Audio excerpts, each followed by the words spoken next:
Hello everyone. I am your dark narrator here to guide you today. I know many of you use this video to help you drift off to sleep, but before you do, please like the video and subscribe to the channel. Also drop a comment letting us know where you're from and what time you're watching. Now settle in, get comfortable and relax. Everyone thinks I'm crazy or that I had a vivid dream, but I know the truth and I have to tell it somewhere before they convince me it never happened, in hopes someone believes me and avoids meeting them. I was entering in a pretty anonymous wood in the northern Italian mountains to pick up some mushrooms, as I often did when the season was right. Immediately something felt out of place. The air wasn't as cold as the gray late autumn day would suggest, but following the warm airstream I was finding more and more mushrooms, so I didn't stop to wonder about it. Then I started to hear a flute which weirded me out. It came from deep in the woods, seemingly where the warm air was coming from. I admitted I was charmed and followed it despite knowing deep down it wasn't wise. I ended up in a clearing where the season seemed to change. The sunlight was bright and warm. Birds who should only be around in spring were chirping, and in the middle of it was a girl, playing the flute on a tree stump. Feeling alienated by the sheer contrast with my common sense, I sat down to listen, and she joined me. We simply looked at each other, and she was beautiful with her white hair and amber-colored eyes. We instinctively leaned to kiss when the birds flew away, scared, and she recoiled. At first, I was confused. Then I saw them. Shadows lurking closer and closer, whispering things I couldn't understand. But that filled me with dread. She got up as if to shield me, but we were surrounded. I could see the fear in her eyes as the shadows were close enough to be perfectly visible. Creatures, if they can be called that, with a body that looked halfway between solid and a cloud-like texture, of a black like nothing I've ever seen. As if darkness itself was alive in front of me. But that was nothing. Not even the deadly fangs and claws were what really scared me. The damned eyes, flickering points of light, shining in a seemingly void and never-ending abyss inside the creature. They looked and felt completely against nature. Yet they were there, closing in on us. She created a door of light somehow and pushed me in. I could see the shadows jumping on her and her sad expression while she muttered, "Goodbye," her only word since I met her. When I opened my eyes, I was at the edge of the woods. I thought I dreamt everything, but my basket was full of mushrooms. With my heart full of fear, I looked back, and sure enough, those shadows were coming for me. And they were fast. I ran for my life. Now that the whispers were for me, my instincts could understand them. Those creatures prey on life, any life, and it was my turn to be caught. Running wasn't enough with my speed. The shadows caught up and even cut my skin superficially with their claws.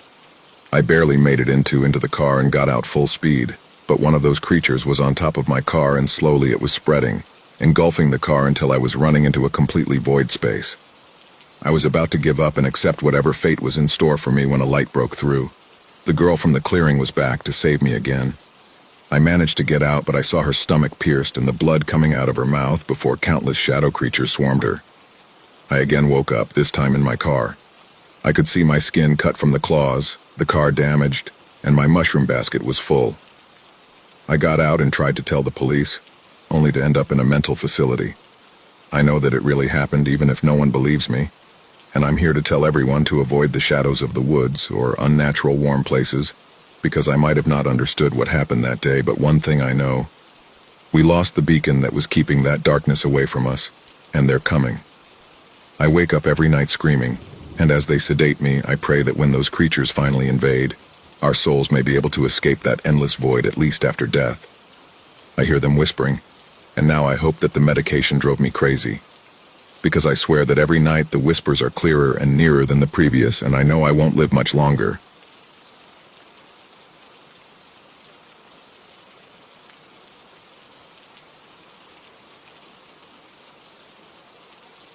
Jem died on prom night, alone and crumpled in the road, shattered into pieces, while I was convinced he'd stood me up.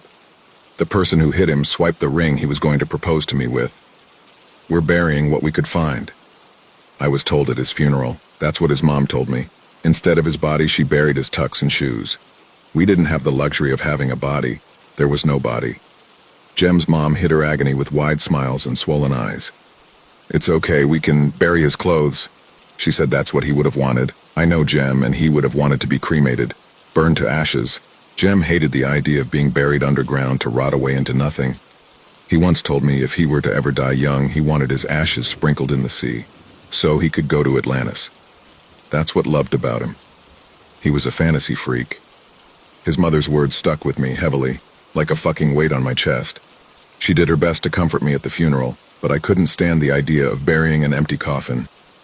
We're burying what they can find, sweetheart, and some of his clothes. They couldn't find anything. Jem was dead and gone, and whatever pieces of him left were lost. Most of him was caught around the car wheel. Apparently, the crime scene was grisly. Blood on the road, a cruel scarlet smear stretching right across the sidewalk. Excuse me for my language, but the evil bastard who hit him didn't even care.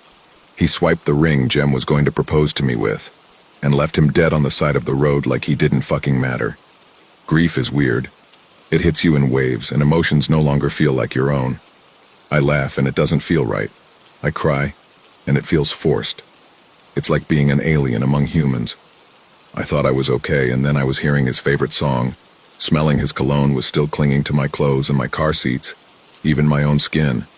Then I was breaking apart all over again, overwhelmed, fucking suffocated with him, until I couldn't breathe. I wanted to stay with him, even if he was 6 feet under the ground, buried in dirt and surrounded by wilting flowers. It wasn't fair that I was alive, and he wasn't. Every day I was numb, and I was sick of numb. Every day had no sound. Every day was like living in a forwarding videotape, and I was the only one awake, alive. 2 months after Jem's death, sound bled back in the form of a loud squawk. I was walking back from school a few days ago. I don't know what day it was, I didn't care. Lifting my head, a crow swooped above me. I admit I was mesmerized, smiling a little. I think that was the first time I actually felt something. But then I glimpsed what was caught between its talons. Scarlet entrails twisted in burned strips of clothing I recognized. What was never recovered. What his mother was still looking for. Something snapped inside me, my legs giving way. Jem's tux, the one he died wearing. Another crow flew past, its beak twitching, beady eyes focused. This time my boyfriend's mutilated torso was clinging between tiny talons. I thought I was going to throw up. My first thought was they were hungry. But it didn't matter, because they accomplished what the police couldn't. The crows found him. Before I could stop myself, I threw myself into a run. I know it sounds ridiculous, but I had to know what was left of him. And how much of him. And if I would be able to scoop up his lost pieces and take him home. The crows touched down deep in the town forest. I thought it was a nest, or worse, maybe they were eating him. But to my shock, there were bodies, all of them dead kids, and among them my boyfriend, lying in pieces half fused together, his head attached to his torso.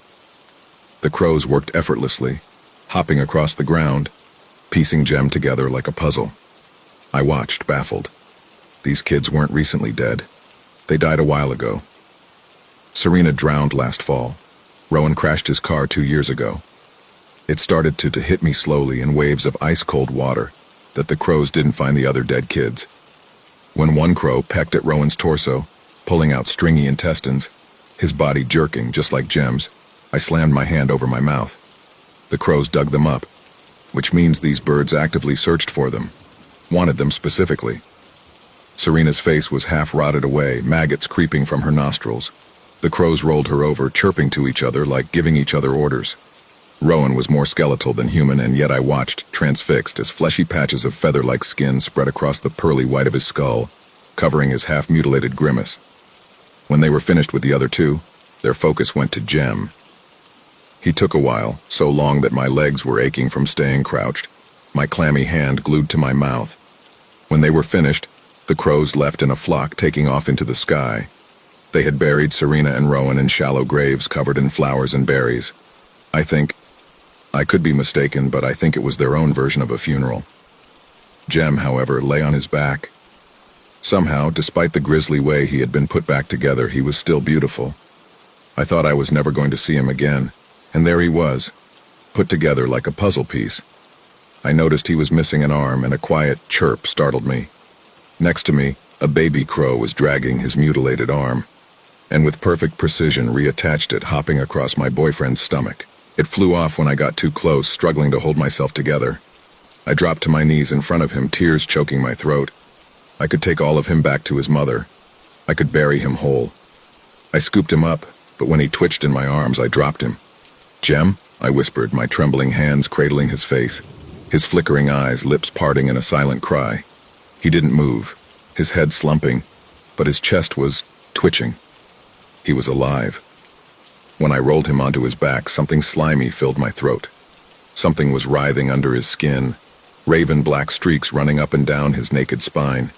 His body twisted and jerked, his head snapping back, congealed blood seeping from his mouth in black lumps. I shuffled back when his spine broke through skin, splitting in two, bulging feathered appendages protruding from his back. Wings.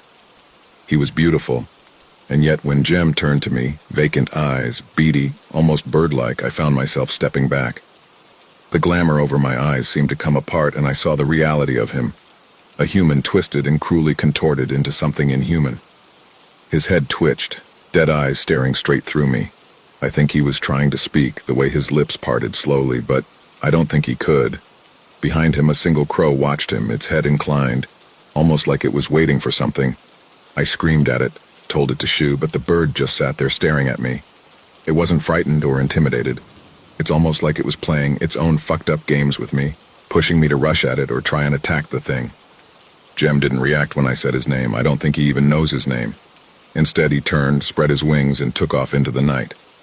After a moment of the crow watching me again like it wanted me to do something, its tiny eyes flicked to a pebble and I felt it. A sudden, overwhelming urge to grab the rock and throw it at its head. But I didn't. And like it was disappointed, it too swooped into the air, giving me last one caw. Days later, I was woken by ice-cold air. My window was open, and on my pillow next to me, something was wet. My forehead was sticky, strands of my hair glued to my cheeks. There was a decapitated head neatly placed on my pillow. Its eyes were wide open like they were still screaming. Next to it was my ring. The following night, I woke to coins being dropped on my pillow. Then maggots, human arms and legs. I think he's giving me gifts, but I'm fucking terrified of him and what he's turned into. If I shut my window, he comes through the front door. He won't stop. I've told the authorities, but they're convinced it's some kind of animal. I led the sheriff back to the forest where I found the bodies of the other kids, but they're gone. I'm terrified the same thing that happened to Jem, whatever creature he became, is happening to them too. I keep hearing noises at night, loud chirping and flapping wings, like they're outside my house hunting me down. It sounds like they're teasing me, waiting for the right moment. I can hear a mix of human laughter, laced with something wrong, bird-like. They're outside right now, laughing. They won't stop laughing, giggling, chittering in their own language, and sometimes I swear the birds answer. They swoop past my window, slamming their talon-like nails on the glass. I tried locking and bordering it up, but they just tore it down. Please help me. How do I get Jem to stop? Is there a way to stop them? Whatever my boyfriend has turned into is trying to fucking kill me.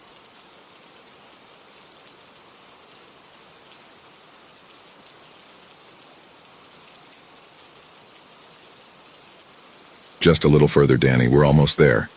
I reassured my younger sister as I tried my hardest to roll her difficult-to-maneuver wheelchair up the steep hill path.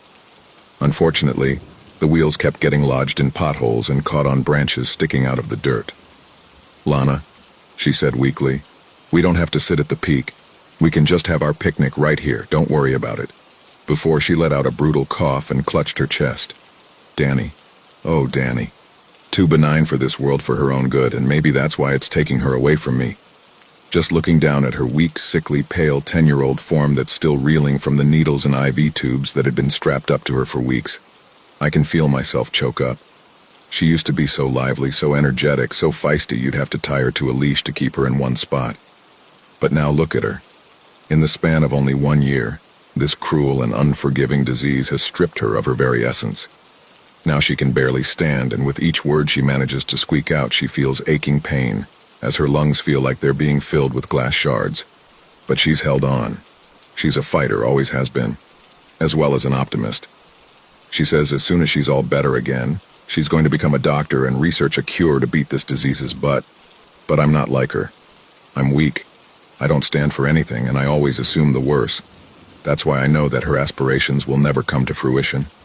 I know she's not beating this disease. despite how much I cheer and root for her on the sidelines. I knew it from the doctor's grim expression and the preceding uncontrollable sobbing from my parents after he privately delivered news to them. I knew it the moment the hospital let her go home with us that she didn't have long. The hill we were walking was one me and her raced up and down countless times when we were younger. We were so blessed to have moved near it when our dad got a promotion at work and had to relocate. A hill in the middle of an acre of sunflowers fit with daisies and a big apple tree at the summit, a sight you'd think to only find in a Disney movie, was just a field away from us. A paradise that belonged to us and only us. Our little getaway to run to when life got stressful. We were especially lucky to have gone out today as the clouds had cleared, and the sun seemed to take a liking to us as it showered us in its rays. Despite that, my sister still shivered. An invisible draft absorbed her of all possible warmth she could be feeling in that moment. A chill that was ever present in her soul, as its grip on life loosened with each day. A chill no amount of weighted blankets or heaters could dispel. But I had to try. "Do you need your blanket, Danny?" I asked, fishing my hand into the backpack I was carrying. No, I'm fine. Honestly, I'd probably just feel colder if I did have it," she answered, still quivering. Are you sure? I just don't want you to be cold." My voice began to crack at the seams as I began to lose my composure. "Lana, I'm fine, really," she said in the best nerves-easing voice she could muster. But I saw right through her act. I knew she was in so much pain and discomfort that unfortunately no amount of medication and words of pity could fix. It was brave of her to hide such anguish, so I just bit my tongue and stared off into the distance as I gave up attempting to wheel her up the impossible to surmount hill.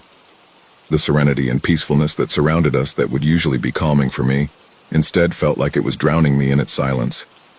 It's hard to explain.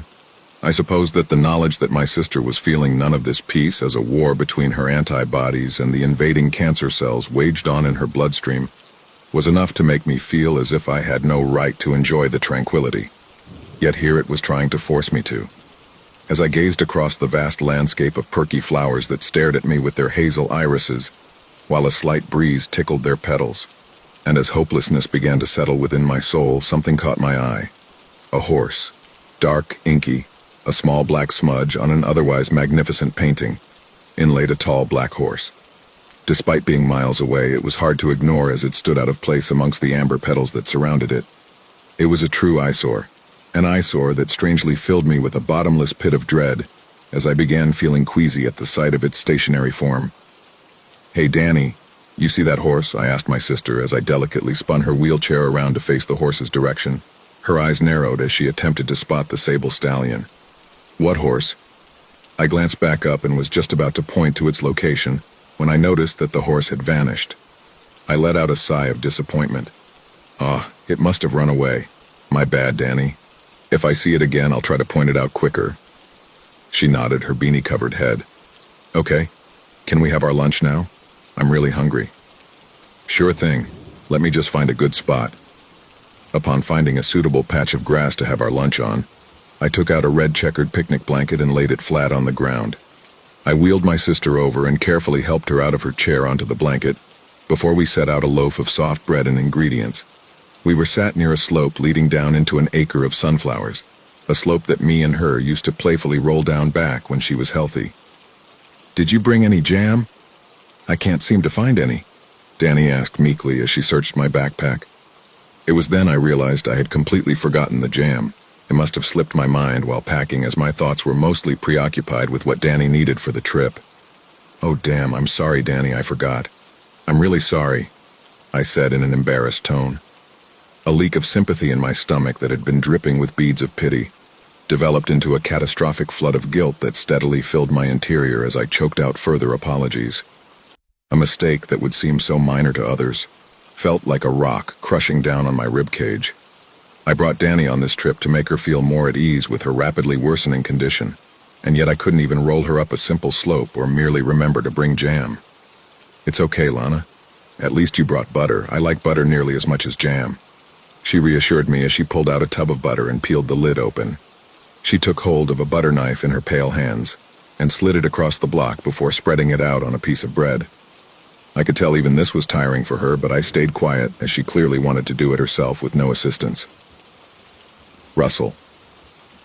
I heard the rustling of flowers behind me as I shifted around and looked down into the jungle of blossoms while my sister continued her efforts in crafting a sandwich. Even from my higher view, I couldn't see what was making the sound thanks to the overwhelming amount of sunflowers. But I could hear it. I could smell it. The smell of rot and slurry assaulted my nostrils as the rustling of florets grew closer. It was not just that I heard, as I also heard the ragged, exhausted heaving of an animal accompany it.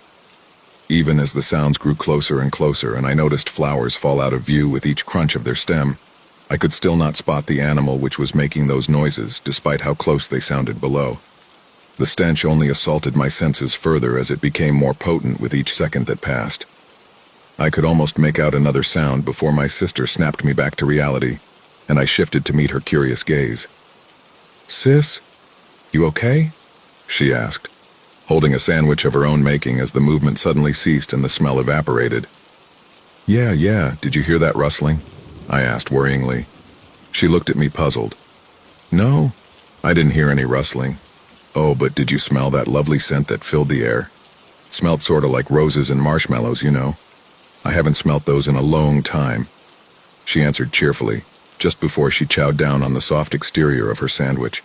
She looked different. I realized the reason she looked so unfamiliar to me was because of how lively she appeared. Her face was fatter and fuller of color as a dimpled smile had risen across it.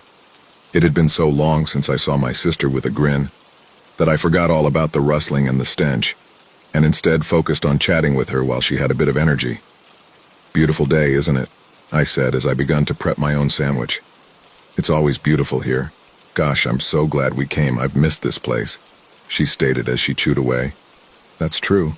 I guess I just forgot how much this place was like a slice of heaven since it has been a while since I came here. About a year, I think, since you began staying at the hospital." She stopped mid-bite and looked at me. "You haven't been here in a year? Why?"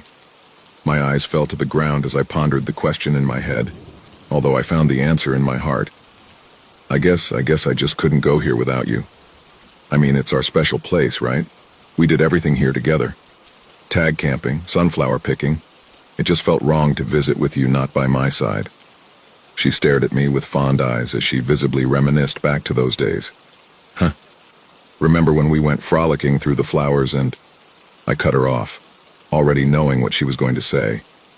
And I fell into a deep puddle. Yeah, I remember it well, especially how cold it was. She let out a little giggle, her face blooming with glee. I don't know why I found it so funny at the time.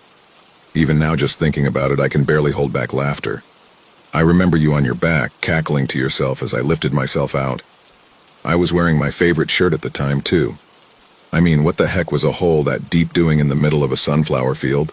I said, unable to stop myself from cracking a smile as Danny chuckled even harder. Soon I found myself laughing alongside her. When our laughter quelled, Danny's face took a more relieved expression as she looked at me.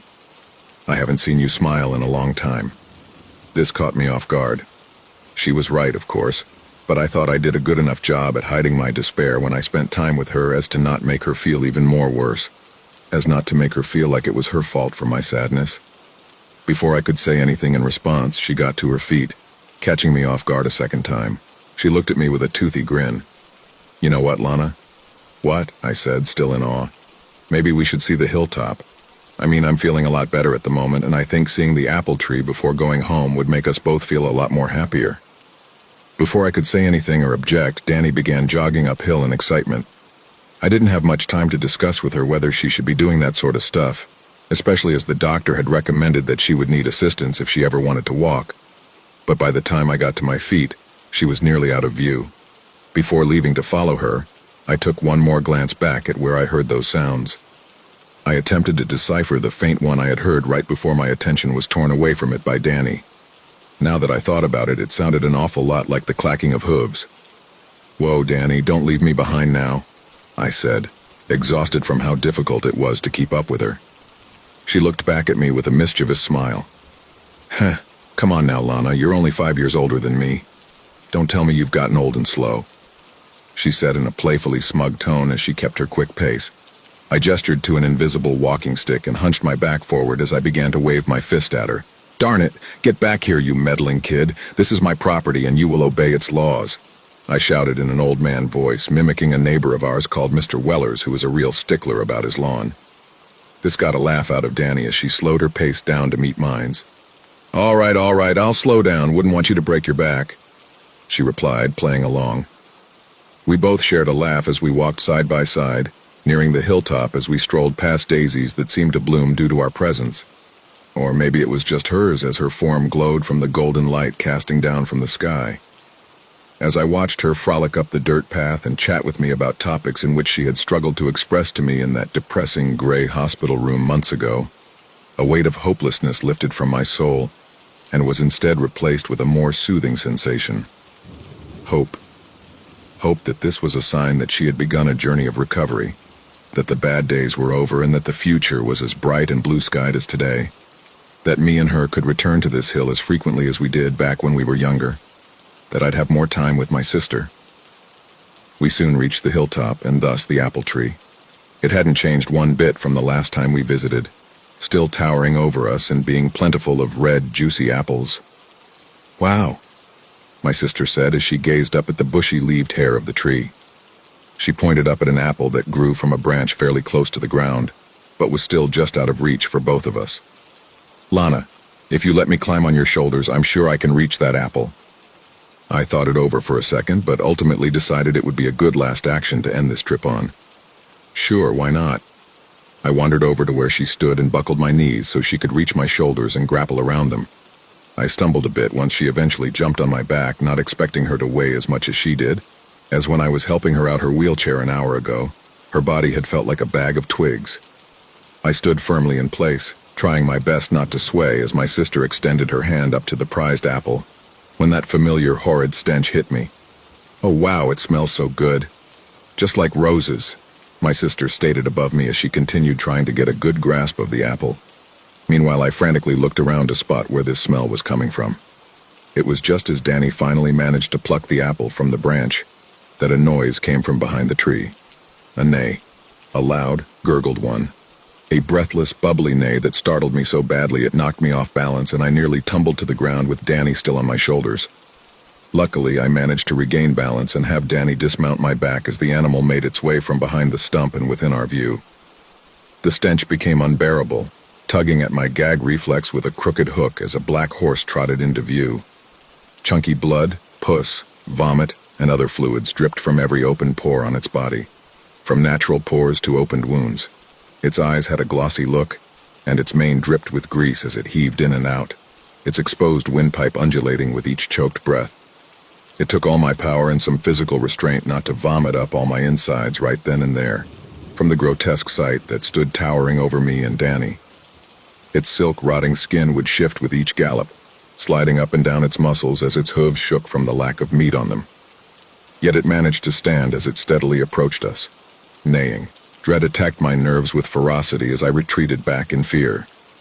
But Danny did not have the same reaction as me. In fact, she had quite the opposite. "Wow, so pretty," she said, approaching the stallion with zero apprehension or disgust, but rather admiration. The horse continued to close in on her, with Danny lifting her hand to meet its muzzle. "Danny, get away from that thing," I shouted at her, pleading with her to back away from this beast as I felt nothing good could come with interacting with it. But she ignored me as she awaited to meet the horse's touch. I would have tried to run and carry her away from the horse, but terror had shackled me to where I stood as my knees locked in place. I couldn't bear watch as the horse's head bobbed mere inches away from Danny's palm. What was Danny seeing that I couldn't? Being weak, I clenched my eyes shut and I prayed this was some sort of nightmare that I would wake up from. But a part of me also wished it wasn't, because if it was, that meant Danny hadn't actually begun recovering, and that when I woke up I'd find her sickly form in bed attached to wires as she groaned in pain. Hey, good girl," I heard my sister giggle as I squished my eyelids together. Hazardously, I reopened them to view a strange sight. Danny was petting the horse's muzzle, much to the horse's visible delight as it lowered its head to make it easier for Danny to stroke its snout. I stared on in confusion, still unable to move from where I stood as Danny continued giggling while grooming the vile mare. I noticed that, with each caress Danny gifted the horse's revolting muzzle, no dirt or mucus would coat her hand afterwards. Then I soon noticed that Danny looked different again, a change that was hard not to notice. Her beanie had fallen off, but instead of showcasing a shaved head, it instead showcased a veil of curly, dirty blonde hair hanging from her crown, seemingly having regrew while I had shut my eyes. That's when I got a sense of what was happening. That's when I knew what the horse was. I think Danny knew too, as she had a somber expression on her face as the horse shifted its height lower to the ground, until Danny was able to mount its back. Tears began to brim from my eyes as realization struck me like lighting on a thunderous night. No, no, I yelled as Danny climbed onto the back of the horse and it regrew to its original scale. Please don't take her. Not yet, please, just give us more time, just more time, I shouted desperately, pleading with an uncaring force of nature to delay the inevitable, just so I can spend more time with my sister, so I could have more time to say goodbye. The horse just neighed in response to my begging, uncaring or rather unbiased, as it most likely hears the same pleads all the time. Instead, it was Danny who replied, "I'm so sorry, Lana. I wish I could stay, I really do. I don't want to leave you, Mommy and Daddy. I don't want to go. But it's not my choice," she said, tears streaming down her face just as they did mine. "Just know that I'm okay with this. I'm just so happy I got to frolic around with you, one last time. Danny..." My voice cracked as I found it impossible to speak from the tears that were flooding my throat. "Bye, sis, for now at least." The horse neighed and began to gallop down the side of the hill, keeping its balance perfectly as it descended the steep inclines, past the daisies, past the wheelchair, past the picnic blanket, and soon into the sunflower field as the sun plummeted. All the while my sister clung to its back, and then my sister was gone.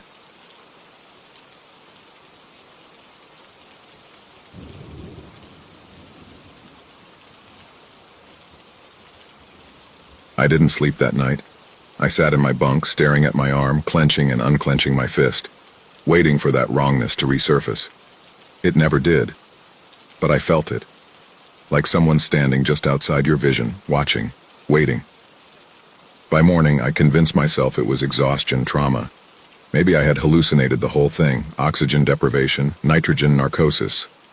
The others were already treating me like I'd barely scraped through a ghost story, except for Kristen. She was quiet at breakfast, picking at her food. When I sat down, she glanced at my arm. "You remember anything?" she asked, voice low. I hesitated. "Not much." She nodded, but I saw the tension in her shoulders. "They pulled you up with the bell, but we lost your umbilical. That stopped me." "What?" "It was severed." I looked down at my plate, but I wasn't seeing it. My umbilical cord, my lifeline, had been cut. That meant I hadn't been connected when they brought me back. That wasn't possible. I should have drowned. I should have died down there, but I didn't, because something else sent me back. That night I dreamt of the deep. I was sinking, the cold wrapping around me, pulling me down. My arm throbbed, the wrongness seeping deeper into my bones. And then, a shape in the dark. Not a fish, not a person. Something older, a presence that didn't swim.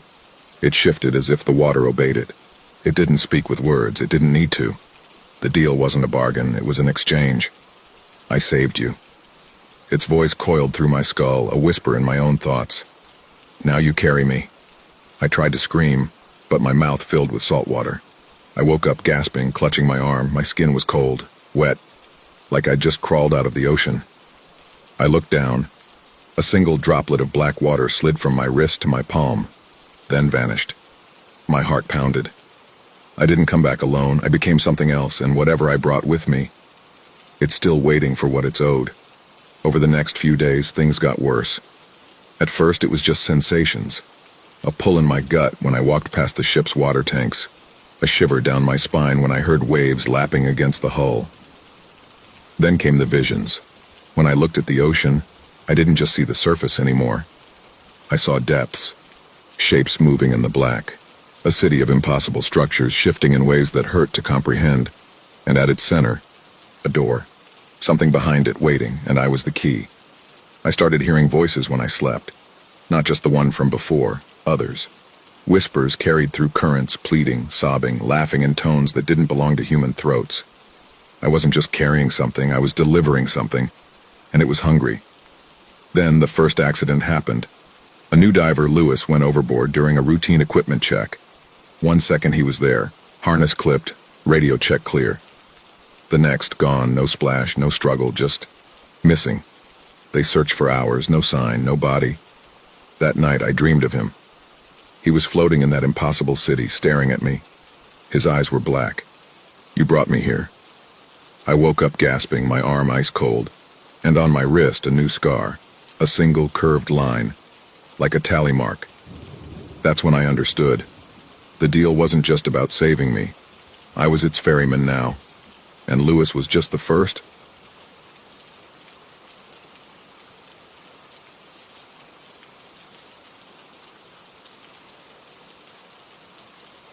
The late October air was crisp as I hiked the familiar trail along the Minnesota River, a stretch of wilderness south of the Twin Cities. The vibrant reds and golds of the changing leaves clashed with the deepening gray of the twilight sky. The sun, already dipping below the horizon, cast long skeletal shadows across the path. I pulled my sweatshirt tighter, the chill seeping into my bones despite the brisk pace I set. That's when I saw it. At first I thought it was just a deer, standing at the edge of the woods. But something was off. It was massive, easily twice the size of any deer I'd ever seen in these parts. Its silhouette was elongated, almost skeletal, and its posture was strangely upright, almost as if it were standing on two legs. Its head was held at an unnatural angle, the long neck almost serpentine. As it turned its head towards me, I saw its eyes, twin points of burning orange, glowing with an unnatural intensity. Then, with a speed that defied its size, it vanished into the dense undergrowth. I stopped dead in my tracks, my heart pounding. I'd spent countless hours hiking these trails, and I'd never seen anything like it. Was it just a trick of the light? A case of mistaken identity? Or was it something else? The image of those glowing eyes haunted me as I hurried back to my car, the fading light casting an eerie pall over the familiar landscape. Back in my apartment in one of the quiet suburbs south of the city, I tried to rationalize what I'd seen, but the image of those burning eyes kept flashing in my mind. Maybe it was just a large deer, its size exaggerated by the shadows and my own fear, but the feeling of unease lingered. I found myself checking the locks on my doors and windows repeatedly, a prickle of fear crawling up my spine. The unsettling feeling intensified as the days grew shorter and the nights colder. During my walks along the river trails, I started noticing things I'd never paid attention to before. Broken branches high in the trees, tracks too large to belong to any known animal, a strange musky odor like rotting meat mixed with something sweet and cloying that clung to the air like a shroud. The dreams began, vivid nightmares of the deer, its form twisting and contorting in the shadows, growing larger, more monstrous until it resembled something not quite animal, not quite human. I'd wake up in a cold sweat, my heart pounding, convinced I wasn't alone in my apartment. One evening, as I was walking back from the grocery store, the streetlights flickered off. I saw it again. It was standing at the edge of the parking lot, partially obscured by the shadows, but its form was unmistakable. Tall and skeletal, with dark matted fur and what looked like antlers protruding from its head. Its eyes, those burning orange eyes, were fixed on me, radiating a malevolence that chilled me to the bone. It stood perfectly still, like a statue carved from bone and shadow, its gaze unwavering.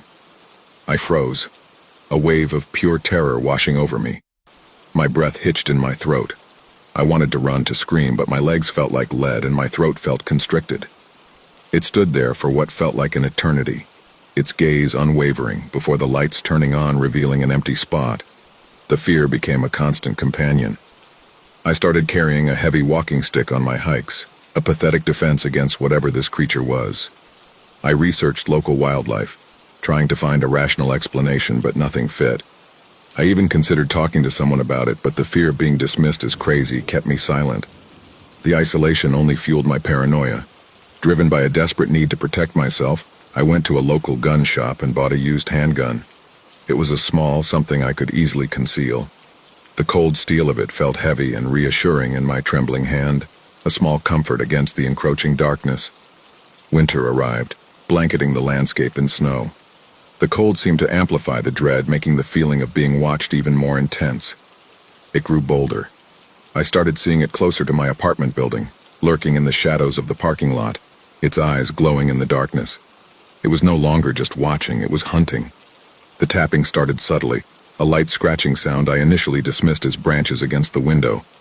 But it grew more insistent. more deliberate. One night I woke to a tap, tap, tap on my bedroom window. My heart hammered against my ribs. I knew what it was. Slowly I sat up, my hand trembling as I reached for the handgun on my nightstand. The tapping continued, a rhythmic pulse of dread. I crept towards the window, peering through the blinds. It stood there, its gaunt skeletal form silhouetted against the snowy landscape. Its face, illuminated by the pale moonlight, was a mask of grotesque hunger, its long, sharp teeth bared in a silent snarl. Those eyes, burning orange embers, were fixed on me, radiating pure malevolence. Terror seized me, a primal fear I'd never experienced before. My breath hitched in my throat. I raised the handgun, my hand shaking uncontrollably, and aimed at the creature outside the window. Tap, tap, tap. The tapping continued, each tap a hammer blow against my sanity. I squeezed the trigger, the gun roared, the recoil jarring my hand. I flinched, expecting to see it fall, but when I looked back at the window, it was gone. Just an empty window, the snow falling silently outside. Relief washed over me, quickly followed by a wave of confusion. Had I actually hit it? Or had it just vanished as it always did? I lowered the gun, my hand still trembling, and turned away from the window. Tap, tap, tap. The tapping was behind me. I whirled around, my heart leaping into my throat. It stood in the corner of my room, its back to the window. How? It hadn't come through the window. It was inside with me. How? The question echoed in my mind, a chilling whisper. Its head slowly turned, those burning eyes locking onto mine. A low, guttural growl rumbled from its chest, a sound that seemed to vibrate the very foundations of the building. It was even more terrifying up close. I could see the details now, the matted fur, the long, sharp claws, the patches of bare, rotting flesh. The smell was overpowering, a mix of decay and something ancient, something utterly alien. I raised the gun again, but it was a useless gesture. I knew deep down that no bullet could stop this creature. It was a manifestation of fear and darkness. It took a step towards me, and I knew. I knew this was the end. Its long, clawed hand reached out. I fired again and again. The gun recoiled in my hand, the sound deafening in the small apartment. It shrieked, a sound that tore through the night, a sound of pure, unearthly rage. It staggered back, its burning eyes wide with something that might have been surprise or even pain. It turned and lunged for the window, crashing through the glass and disappearing into the snowy night. I collapsed to the floor, my breath ragged, my body trembling. I didn't know if I'd heard it or if I'd just startled it, but it was gone. For now. I knew I couldn't stay there. It would be back. It was only a matter of time. I scrambled for my coat and keys, shoving them into my pockets along with anything else I could grab: phone, wallet, a half-eaten granola bar, and bolted out the door. I drove through the night, adrenaline coursing through my veins, my eyes constantly scanning the shadows. I ended up in a cheap motel hundreds of miles away, but I knew it was only a temporary reprieve. It was out there somewhere. I could feel its presence, a cold dread that clung to me like a shroud. As I described my encounter in detail, the chilling progression from a fleeting glimpse to a terrifying confrontation. I recounted the creature's appearance, its glowing eyes, its unnatural strength, the way it seemed to invade my thoughts. I warned people to be careful, to stay out of the woods at night, to be aware of the signs. Some people responded with skepticism, dismissing my story as a hallucination or a hoax, but others believed. They shared their own stories, their own encounters with the unexplained. They spoke of strange sightings in the woods, of eerie sounds in the night, of a growing sense of dread that filled the area. I realized I wasn't alone. There were others who had seen it, and whispers about the name, the Wendigo.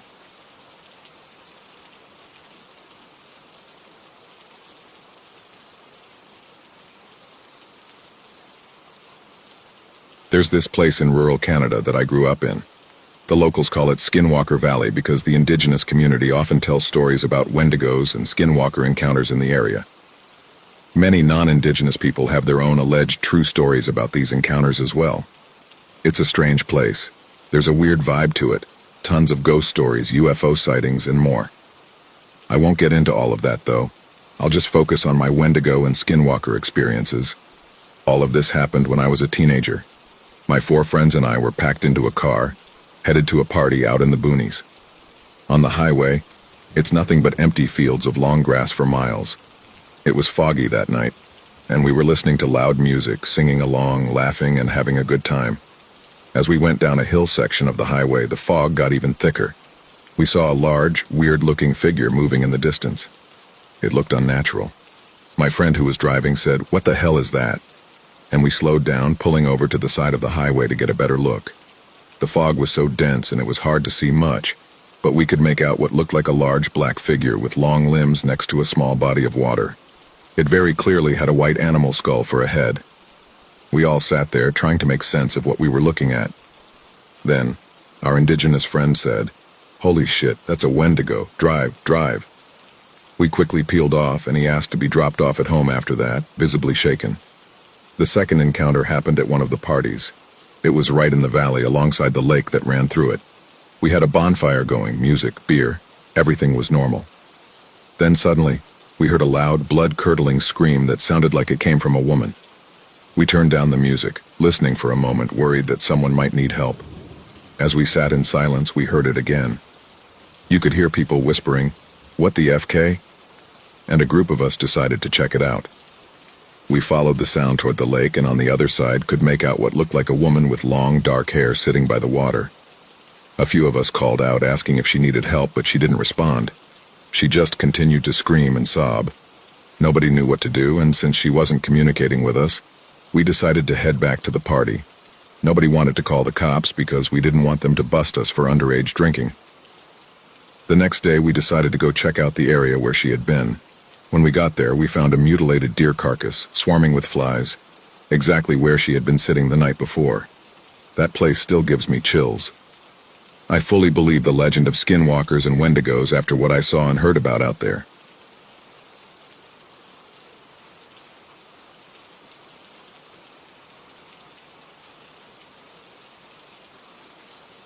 It was my third week living in a small town called Guardala. It wasn't even an option. The company I worked for had just opened a unit in that town, and as one of the senior employees, I was assigned to oversee the opening process. I was required to stay there for 3 to 4 months. Guardala wasn't a bad place. As a matter of fact, it was one of the quietest and most beautiful small towns I had ever been to. I enjoyed the peacefulness, the chirping sounds of birds, the flowing water in the river, and the rustling of trees swayed by the wind. The apartment my company rented for me was about a 15-minute train ride away or a 45-minute trip by bus. So, when I had to work overtime until nearly midnight that day, and there were no buses available, the only option left to go home was by train.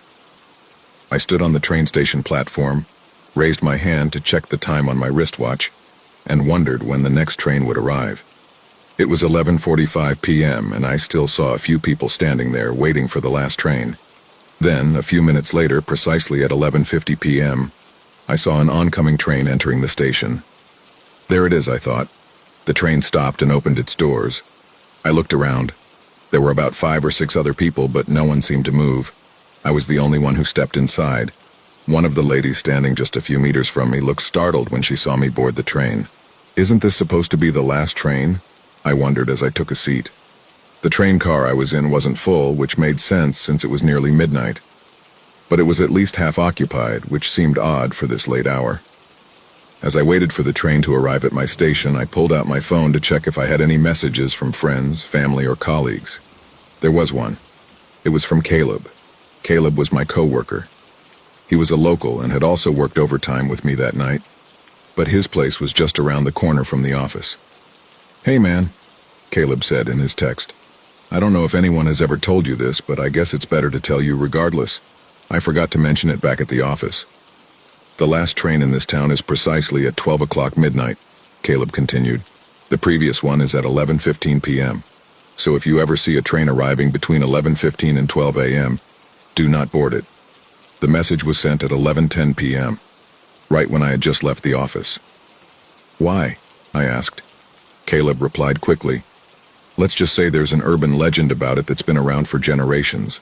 No one boards a train that arrives between 11:15 and 12:00. Do not get on." Was that why the lady at the platform seemed startled when she saw me board?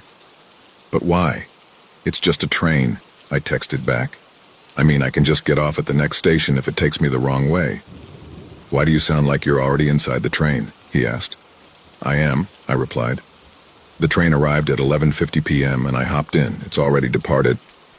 It took him a while to respond, then he replied with only one word. Shit. Okay, that was odd. Care to explain, Caleb? I typed. But before I could send the message, my phone lost signal. No texts, no calls, no internet, nothing. Weird. I looked out the window and noticed something strange. I had taken this train countless times, but never once had I seen mountains through the windows. Guardala was a beach town. It didn't even have a single mountain. I had no idea where the train was headed, but it didn't seem like I had any other options. So I remained seated. I looked out the window again and saw a tunnel ahead. Within minutes, the train entered. Pitch darkness. Apart from the dim lighting inside the train, there was nothing, no lights, no signs. Then I felt the train slowing down. Slowly, until I saw the light ahead at the end of the tunnel. I didn't know why, but I had a bad feeling. The moment the train exited the tunnel, I immediately saw a train station. That should have been a good thing. But something about the station looked eerie. Wrong. The station's walls, pillars, and ceilings were decorated with jagged rocks, as if it had been built inside a cave. The train slowed down more and more until it eventually stopped. I looked out the window. There were people standing on the platform as if they were waiting to board. The moment the train stopped and the doors opened, an earthquake suddenly struck. The station's walls and floor cracked open, and from those cracks flames burst out. The station turned scorching hot. It felt like hell. The passengers inside the train erupted in chilling cries. They screamed in horror, realizing what was about to befall them. Then, just seconds after the flames burst from the cracks, the people standing on the platform transformed. They became monstrous, 3 meters tall with red skin and golden horns protruding from their heads. Demons. The passengers screamed even louder. 3 demons stood in front of my train car. Each one smashed a window, grabbed a passenger by the head, yanked them through the broken glass, and hurled them into the fiery cracks. I watched as the passengers struggled, trying to claw their way out of the flames. Their screams of agony echoed through the station. But one of the demons walked up and shoved their heads deeper into the fire. In seconds, they were gone. Consumed by fear, I instinctively ran out the train's door and past the demons, who were too busy grabbing and throwing people into the flaming cracks to notice me. I had no idea what lay beyond the platform full of enraged demons, but staying there wasn't an option. So I ran, through the station of hell. The next chamber I entered was even worse. People were being punched to pieces by the same kind of demons I'd seen earlier. But they didn't die. Seconds after being torn apart, their bodies regenerated, only to be shattered again, over and over. Was there any way out of this hellish place, anything at all? I didn't stop running despite witnessing countless forms of human torture around me. Strangely, none of the demons seemed to pay attention to me. Or so I thought. Then, without warning, a giant red hand grabbed me by the torso. It was one of the demons. This is the end of me, I thought. The demon lifted me to its eye level, staring intently, as if trying to observe me. I braced myself, expecting it to bite my head off. Instead, it let out a deafening growl right in my face. It growled so loud, so close, it felt like my eardrums were about to explode. Then, unexpectedly, the demon raised its arm, me still in its grasp, and hurled me back toward the train platform. I crashed into the jagged ceiling before plummeting hard to the ground. Pain shot through my entire body. It felt like some of my bones were fractured, if not already broken. But I forced myself up, thinking of trying to run past the demon, hoping for another way out. It growled again. Then it charged at me. What choice did I have? None. I turned and ran back to the train. It was still there, its door open. I sprinted as fast as my battered body allowed, diving inside just as the demon reached the threshold. But it didn't follow me in. It stopped right outside the train's door. It didn't try to step in. It didn't even try to reach for me. It just stood there, silently. I took a look around. The car was empty. No one else was there. All of the passengers had been thrown into the fiery cracks. All of them. No one was left. No one but me. Yet none of the demons tried to take me. Not a single one. From the next train car, I heard the same blood-curdling screams. It was happening there, too. When the demons were done, silence fell. Then, as if nothing had happened, the demons transformed back into human forms. All the cracks were reversed and disappeared. The fire was gone. The train station's platform returned to normal. Seconds later, the train doors closed, and the train departed. I was alive. But what the hell was that? I stayed in my seat, waiting for the train to stop at the next station. I didn't know where it would take me, but it could be worse than the last one. Minutes passed, though it felt like an eternity. Then, finally, the train arrived at another station. It looked familiar. It was the station near my office. The very place where I had boarded the cursed train. As soon as the doors opened, I wasted no time. I leaped onto the platform. The moment I stepped off, the train pulled away, disappearing into the darkness. I looked around. No one was there. I remembered a large digital clock hanging near the platform. 12:01 a.m. Everything I had just experienced had lasted only 11 minutes, but it felt like forever. Then my phone vibrated. The signal had returned. It was a message from Caleb. "Well, I can't really tell you for sure where that train goes," he wrote. "I honestly don't know. The legend has been around for generations. Some of our great-grandparents accidentally boarded it, and thankfully returned to tell the story. They said the train took them to hell, or something like it. But that was generations ago," he continued. "We all know there shouldn't be any trains between 11:15 and 12:00, so no one dares to board one, even if they see it. I've seen it a few times," he admitted, "but I never got on and I never planned to." I thought that was his last message. But then another one came. "So I don't know if the train actually goes to hell or not." I tapped the reply button on my chat app and responded to Caleb. "It does."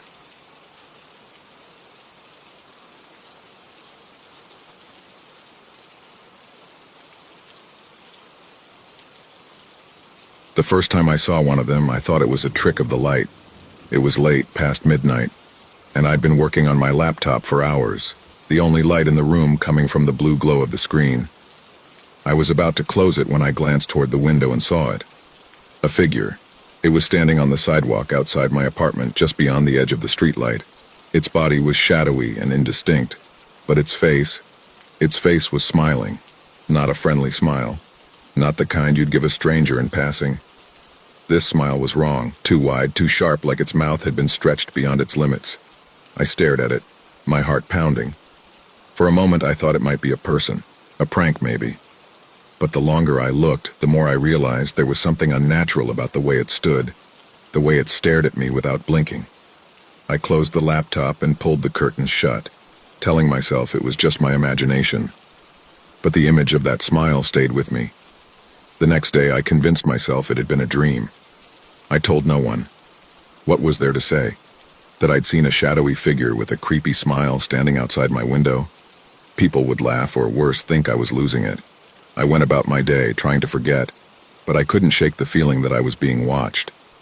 At the grocery store, I kept glancing over my shoulder. On the bus ride home, I felt a pair of unseen eyes boring into the back of my head. That night, as I sat in my living room watching TV, I heard it.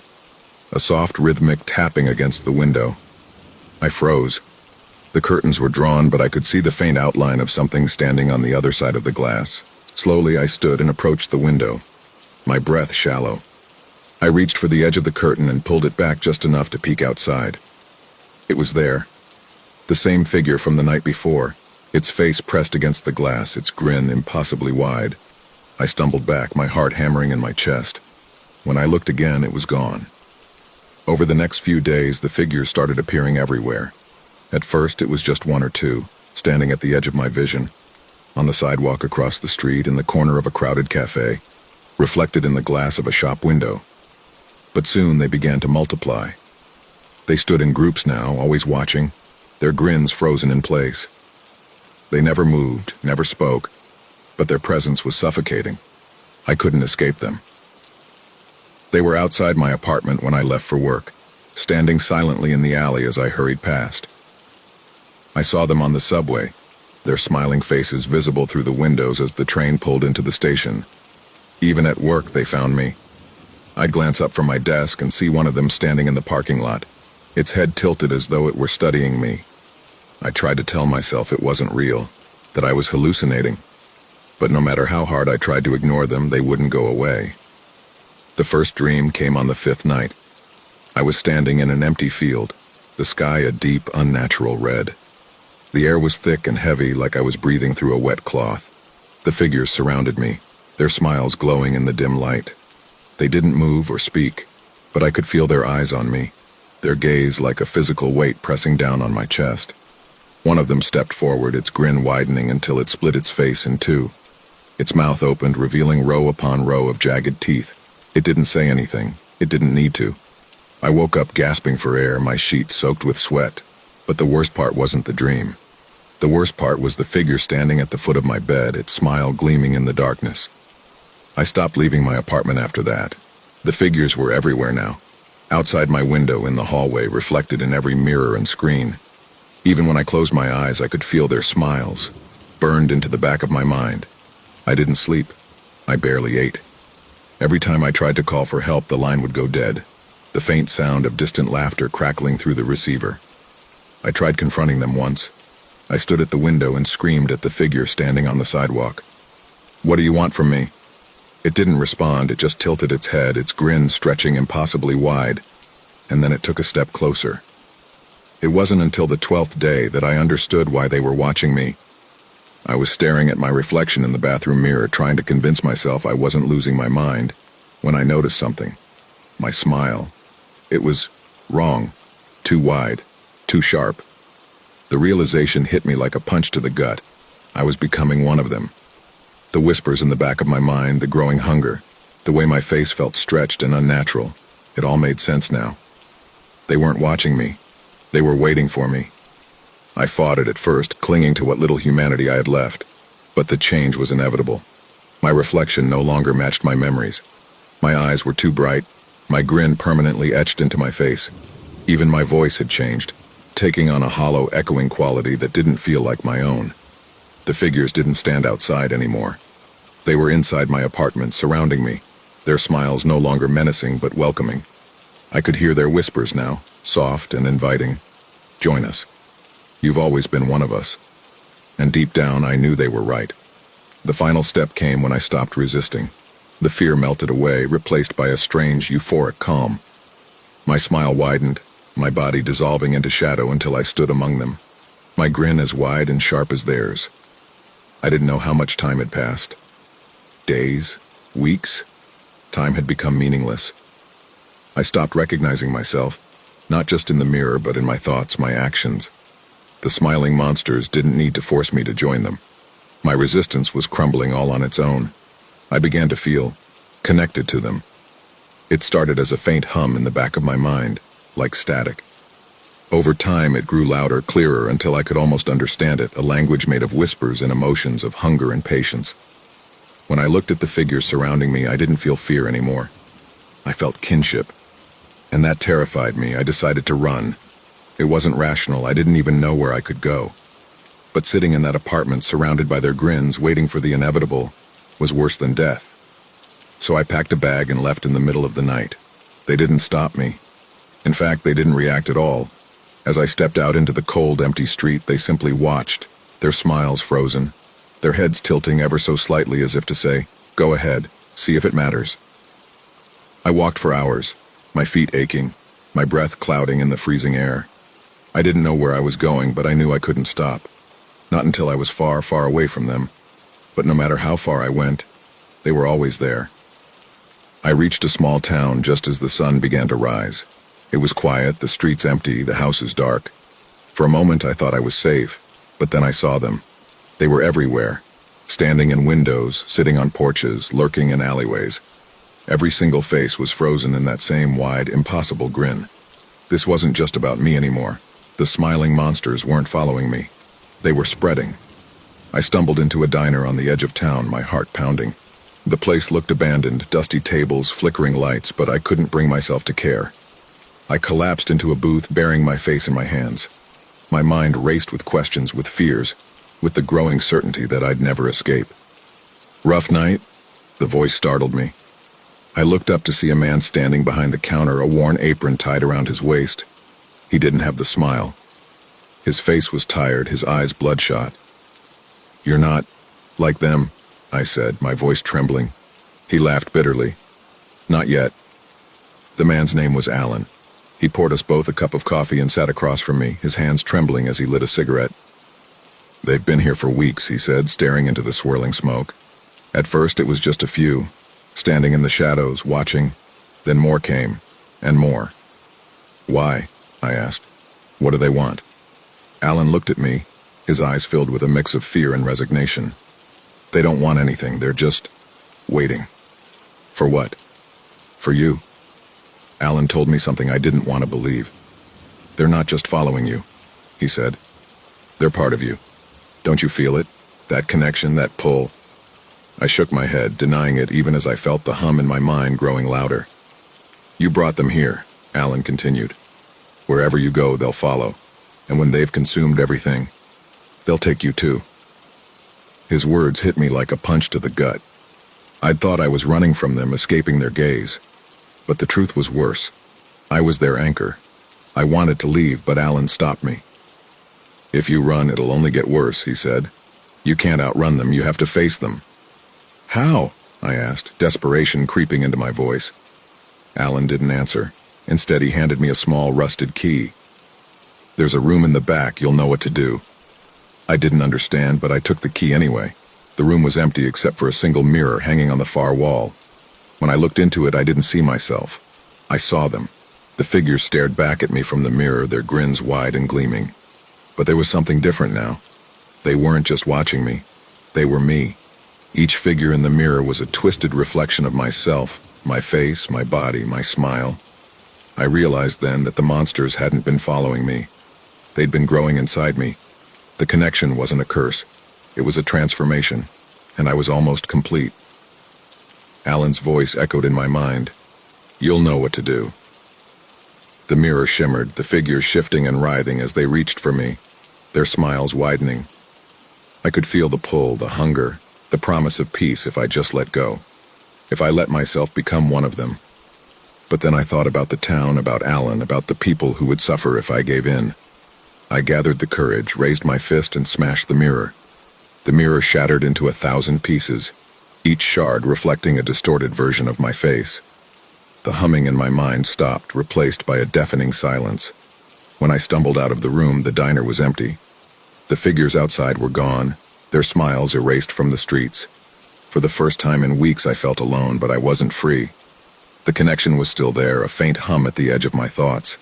The smiling monsters were gone, but I could feel them waiting, watching, just out of sight.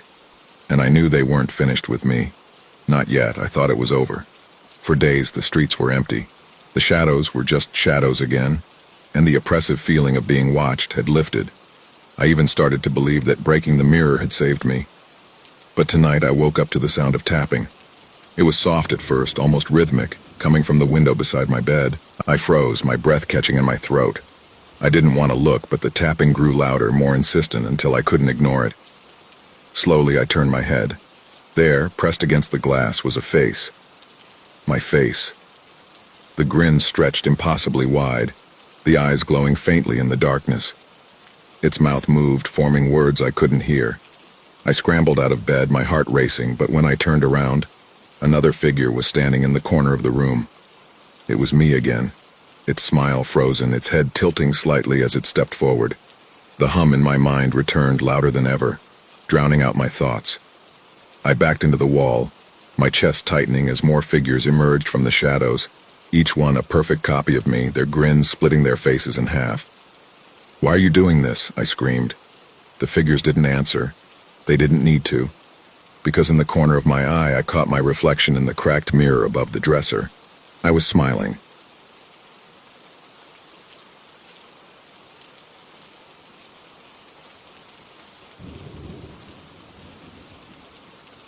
I live with my parents, my aunt, and my cousin. My cousin and aunt's room is right across from mine, but my cousin's room is next to a still non-working bathroom that we use as storage.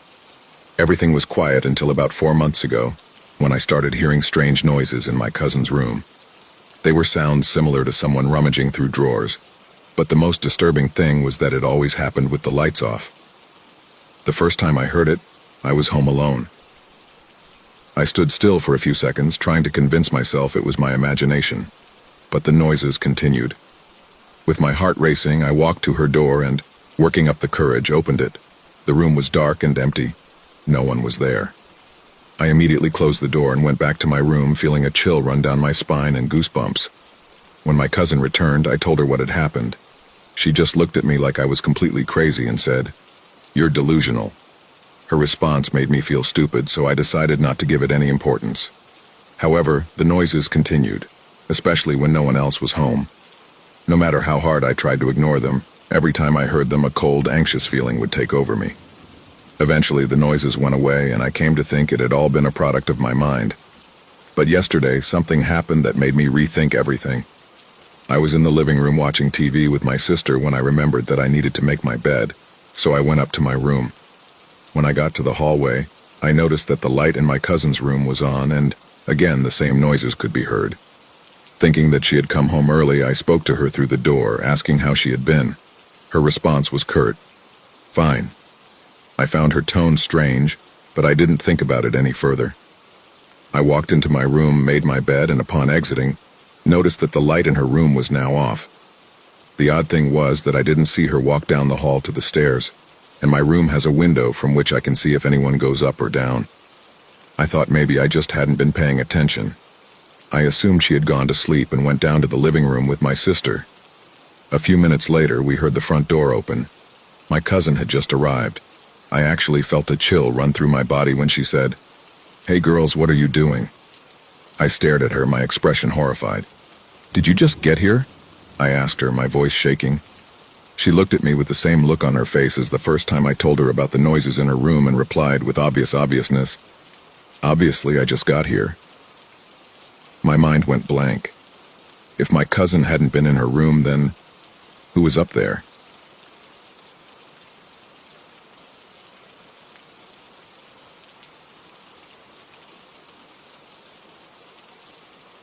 My family is gone. They were taken from me right before my eyes, ripped away like skin off my back. They're dead. My wife and daughter are dead, and the police think it's my fault.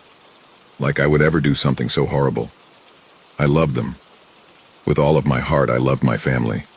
How dare those idiots at the police station accuse me of such a horrible— I thought I heard a noise just now, as I'm typing this out. Like someone was just outside my shitty little motel room, looking for me. He's still out there. The man that killed my family, the man that framed me. I think he's saving me for last. He's close. I can feel it. He took everything from me, but no one will believe me. You'll believe me, won't you? I'll tell you what happened. I just need someone to believe me. Before it happened, we weren't doing great. You know those usual familial fights? How the house can feel tense when disagreements happen? Well, the latest one was about a school field trip. She wanted $60 to go to some museum or something, but money was tight. I'd been killing myself on overtime for over a year now just to keep us afloat, but we were drowning anyways. Bills, groceries, clothes, insurance, car payments, the mortgage. God, it was just all too much. Well, anyways, I told her we can't afford to send her, but my wife insisted we could spare $60, so I had to be the bad guy. I told her we couldn't, and that was final. After that, I was getting the cold shoulder from both of them. So when I came home that evening after another 12-hour shift, I wasn't surprised to receive another sad excuse for a welcome home. My daughter sat in the living room doing homework on our coffee table. She had folders and papers strewn about. Her backpack sat open on my chair. She didn't acknowledge me when I walked in. My wife noticed me, at least. From past our living room in the kitchen, she gave me a lukewarm, "Hello, how was work?" I walked past my daughter and kissed my wife in the kitchen. I felt disappointed. She kissed me dispassionately, like she didn't even want to kiss me in the first place. "Long," I replied, taking off my steel toes. "How's dinner coming?" "It's going all right. I'm working with what I have." "Did you go to the store on your way home?" That was her first little jab of the night. Lately, she loved to needle me. She would tell me about her discontentment in passing. Discontentment about not having all the food she wants, or about how small the new house was, or about how we haven't had a date in over a year. I knew it. I knew she felt neglected and discontent.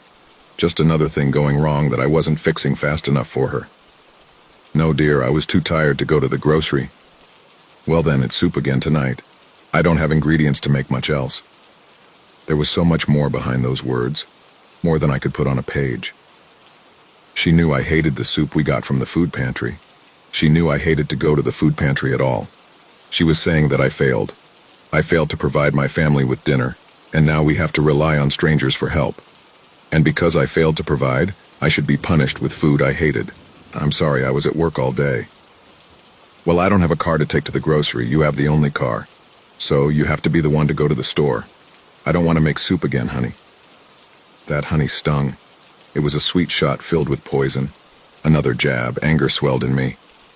I already knew that I was the one that had to go to the store, that I had our only car, that I fucked it up. But she just had to twist that knife a little deeper. Even after all that I provide for them, she still had the nerve to be ungrateful, to tell me I'm not doing enough. I was about to tell her off. Tell her that she needs to have some patience and that I'm her husband and I deserve respect. But my thoughts were interrupted by a loud banging sound outside. My wife and daughter stopped and stared at the back door with wide, fearful eyes. They were deer in headlights, waiting for a car to crash through our house. When nothing came, they slowly went back to how they were.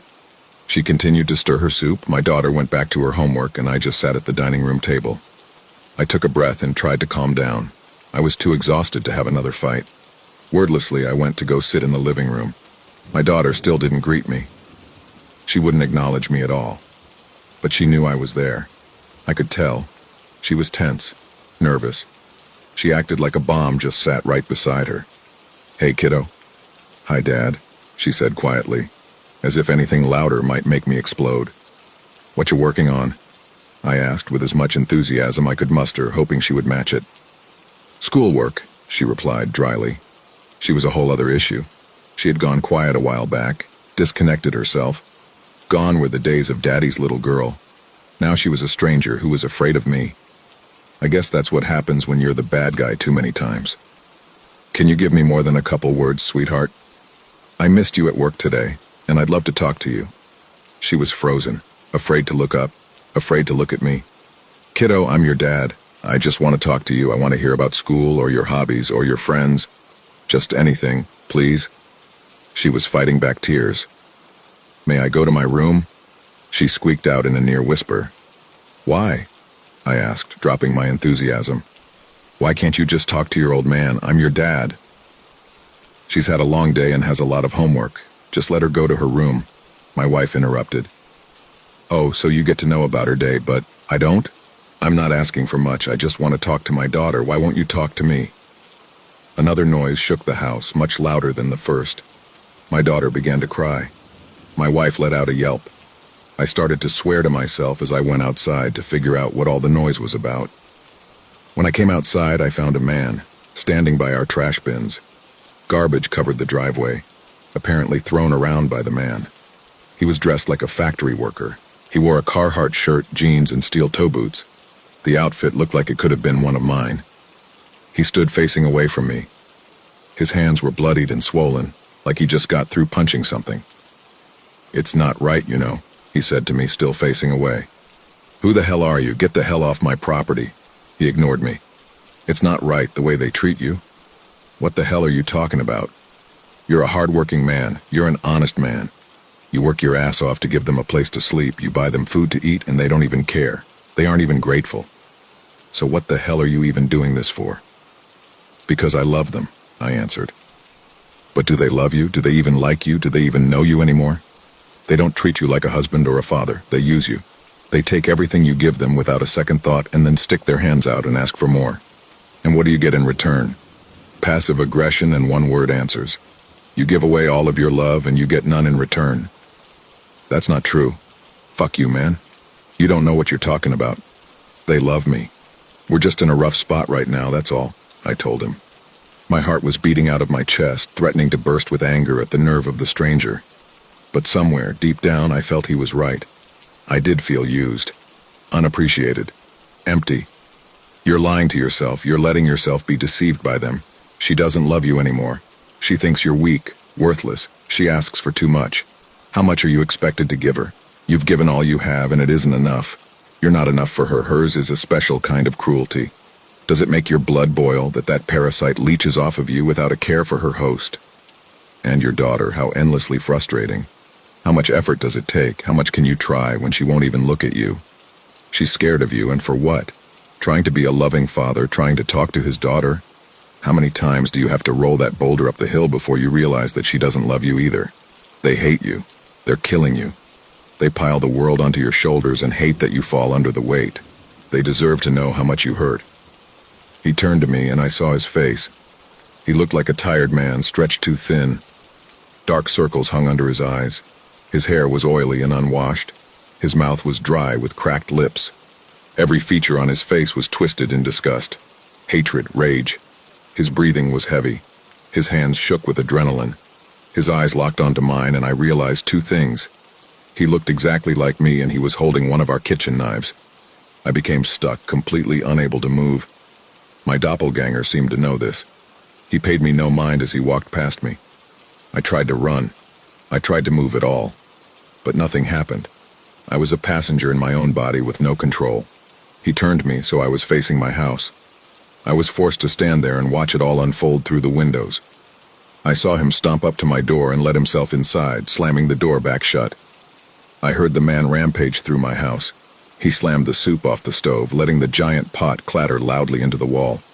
My wife screamed my name. I struggled for control again, but I had none. I heard my own voice scream out in anger before my wife was stabbed. The sound of steel on bone pierced my ears. I saw her eyes. She gurgled in pain as her lungs filled with blood. I heard her ribs snap. All the while, a voice like mine screamed incomprehensibly in a rage about love and patience and kindness. I heard my daughter crying. I knew she was as frozen as I was, powerless to stop what came next. "Why won't you just talk to me?" My voice came from inside my house, muffled through the walls. She suffered the same fate as her mother. I was still frozen as the back door opened. He walked leisurely over to me. Blood spattered his shirt. It wicketed wildly, rolling off the hydrophobic fabric and dripped onto the pavement. His arms were buried in raised scratch marks, defensive wounds from my wife fighting back. His steel toe boots were drenched in gore. "It's just too much. I can't remember anymore." With a sardonic smile, he got up close. I was powerless to stop him as he scratched my arms and rubbed my family's blood onto my hands. He put his clothes on me and mine on him. They were soaking wet and I began to shiver. He put the knife in my paralyzed hand before stepping back and admiring his handiwork. Satisfied, he flashed me a quick red smile and then he was gone. When I regained control, I got in my car and ran away. He took them from me and I can't do anything about it. If the police find me, it's over. I'm done. They think I did that to them. I didn't. I couldn't. Everyone has bad thoughts sometimes, but that's not evidence. That's not real. I'm not capable of that. But those fucking idiots won't listen to me. It's not fair. I don't deserve this. I'm a good husband. I'm a good father. If I could just, someone is banging loudly on my door.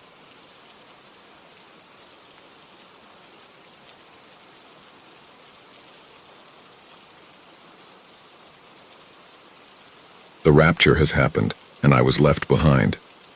All my life I questioned the existence of a God. I sinned repeatedly, grappling with the idea that there couldn't be a God, at least not the one that Christians described. I thought I was right. It happened yesterday while I was working my cashier job at the local grocery store. Suddenly I was blinded by a light emanating from the sky. As my eyes adjusted, I realized the sky was no longer its usual blue. Instead, golden rays enveloped everything in sight. It was breathtaking. In that moment, I knew what was unfolding.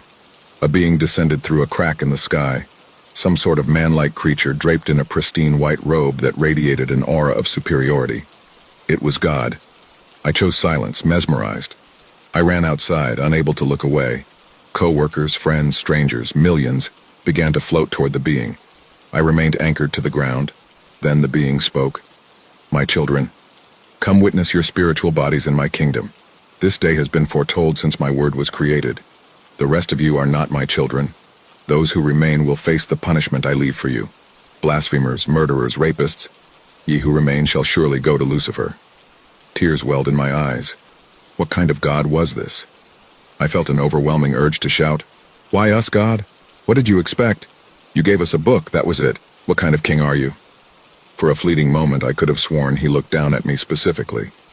I turned and walked back into the store, standing amidst the chaos. I knew more painful emotions were yet to come, but I was determined to survive as long as possible. A month has passed since that day. My parents are gone. My brother is gone. Everyone. Now embers of some kind of fire rain down, little bits at a time. I've contemplated ending my own life, but I refuse to succumb. I will live as long as I can. I vow to anyone reading this, I won't die by my own hand. I've begun to wake each morning with strange carvings etched into my skin. This morning it was woe to those left behind. I can't make sense of it. What does it even mean? As I write this, riots and looting dominate the news. Is this what God wanted, to sow doubt about his existence, then watch us turn on one another? If he's still watching, I hope he sees the consequences of his actions. Children are dying every day. I will update this journal each month. 2 months in, the fire has intensified with each rainfall. My house is the only one on my block untouched by the chaos. It seems there were a lot of Christians running this country. Everything is in disarray, pure anarchy. I met a woman who was stuck in the rain. I let her in, treated her wounds, and offered her shelter. She accepted. You wouldn't think there could be happiness amidst this despair, but the rain has become a norm, and she and I have found a rhythm, living as we did before the rapture. Her name is Misty. I plan to start updating on our food supply each month. Crops are nearly impossible to grow in this fire rain. For now, we have enough to last a year if we ration wisely. 3 months in, the fire rains persist daily. Between downpours, I check the roof. A few weeks ago, we found sheet metal and reinforced our home. It should withstand the flames. Misty and I have grown closer. I feel a connection with her, but it frightens me. If something happened to her, I don't know how I would cope. The rioting and looting have slowed, mainly because there's nothing left to steal. The fire has decimated wildlife, so hunting is futile. Our entertainment has become board games. We discovered a stash of guns and food, ensuring we're relatively well off. Enough provisions for up to 2 years if we're careful. 7 months in. My phone broke and I haven't found a replacement. Everything has deteriorated. We are the last people left in town, though raiders have passed through occasionally. The only thing keeping me sane is Misty. A while back, she kissed me, and we've been together ever since. It feels reckless to care for someone in these dire times, but perhaps if I'm careful it will be all right. I managed to get a radio working and have been trying to broadcast a message for help, a plea for a community we could join. So far, there's been no response. The rain has ceased, and we're unsure why. Misty and I are honing our skills with weapons just in case. We have about a year's worth of food left, maybe a year and a half if we ration well. 5 years in. I just found a functioning phone. If God is still watching, I want him to end my suffering. If the devil is, I hope he does too. Misty is gone. Our child Sean is gone. He was only 3 years old. Why God, what did we do? We did nothing. What a terrible king you are. How are my parents? How is my brother? Where are the souls you took, damn you God? If I can reach heaven, I'll find you and confront you myself. Listen closely, God. I have a Beretta M9 aimed at my temple. I'm coming for you, you liar. Misty, I'll see you again. Just wait for me.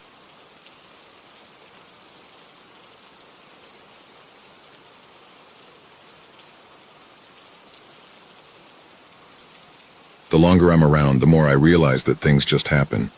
They come and go, and you'll never get the answers you're looking for. That's kind of how Turkey entered my life in the first place. Turkey is a dog. He was my friend's dog. He was a good guy, my friend, I mean. Really outgoing and nice to everyone until one day when he just wasn't himself anymore.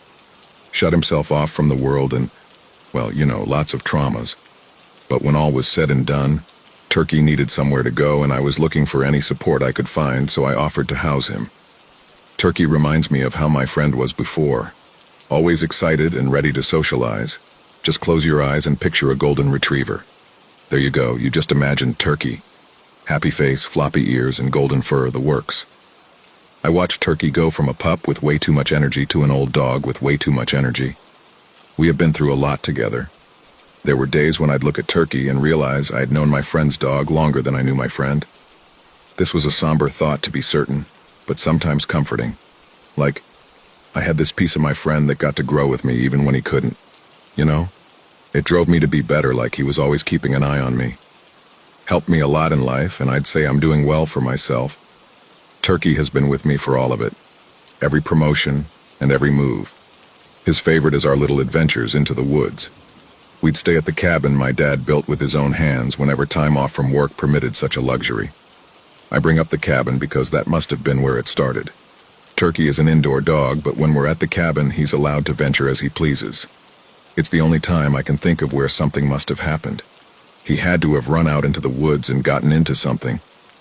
It's easy to picture him leaping around and plunging his nose into all the smells the wild has to offer, pressing his face just a little too close to some strange something or other. Maybe he was bit or crossed some strange threshold, I just don't know. I'm not sure when the first signs reared their ugly heads too. Maybe the plastic. What I assumed was plastic anyway. Turkey had started to spit out these little red flakes. They were hard and glossy. At the time, I assumed that he had just chewed up some toy he found, as he hadn't been acting strange prior. One piece was particularly large, and it must have cut Turkey's throat because it carried small trails of blood mixed with the mucus. Before you think I'm neglectful. I took him to the vet when he chucked up the bit with blood on it, but nothing was out of the ordinary. Well, the vet's bill was pretty insane, but other than that, Turkey had a clean bill of health. The vet was actually impressed given Turkey's climbing age. Still, Turkey kept leaving little red flakes lying around the house. I remember stepping on one. I was barefoot, and it was hard enough that it managed to pierce my skin, causing me to bleed. Or maybe it was when he started just staring off into space. Dogs do that, sure, but he would walk up to the wall, press his nose against it, and just stare there. He'd do it once or twice a week, and anyone I talked to just suggested early signs of dementia. Again, Turkey, he's old, and just because his body was healthy didn't mean his mind was. So I thought, sure. My dog just has a few quirks. He still loved to play catch. The same dog that liked to rub the bark off sticks with his teeth. I still had to stop him from chewing the handmade furniture in the cabin. Same dog that always spun around 3 times before deciding to lay down. Always 3 times. Same dog, my friend. The dementia thing probably made me overlook too many things. I remember rounding the corner one day just in time to watch Turkey walk across the room, sideways. He watched me continuously, moving steadily from one side to the other with perfect balance as if performing a waltz. It was uncanny to watch each time I saw it, unnatural. He'd also do this thing where his eyes would go wide, and I swear, it looked like he was trying to bulge them out of their sockets. It was so strange, but every time I took him somewhere to get checked out, there was nothing. Or at least, nothing they could explain. Things really ramped up when I found the first lump. Right able his right eye, every time I pet him I could feel it. It was a stiff bump. It felt like bone, but I knew in my heart that it hadn't been there before. This was confirmed when another larger bump appeared at the back of his temple, just as stiff and unmoving. The bump showed up during examination. The vet said it was practically bone, and they implied that maybe I just missed the spots before, that they were just oddities in how Turkey's skull developed. It became harder to go back to the vets with each failed visit, financially and spiritually. At this point, something was obviously wrong with him. His energy was lower, and he'd space out more and more, sometimes just staring at me unblinking for, God, hours. It would creep me out so much. Just waiting for him to move, it felt like he was going to lunge for me at any moment. But instead, he'd eventually come to and trot off, sometimes even doing his strange sideways exit. More and more bumps appeared. They seemed to be growing at times too, one being large enough to pierce through his skin. After cleaning where it had poked through, I could see it was a dull red, just like the flakes he was spitting up. Whatever was happening to my dog, Turkey was gone. He just wasn't himself anymore. Whenever I looked into his eyes, I didn't see him. I just saw a silent plea, one I just a few weeks ago decided to answer. So, we went to the cabin. It was just me and him, sitting on the bathroom floor. I had tightly bundled him with the blanket from the bed we slept in throughout the years.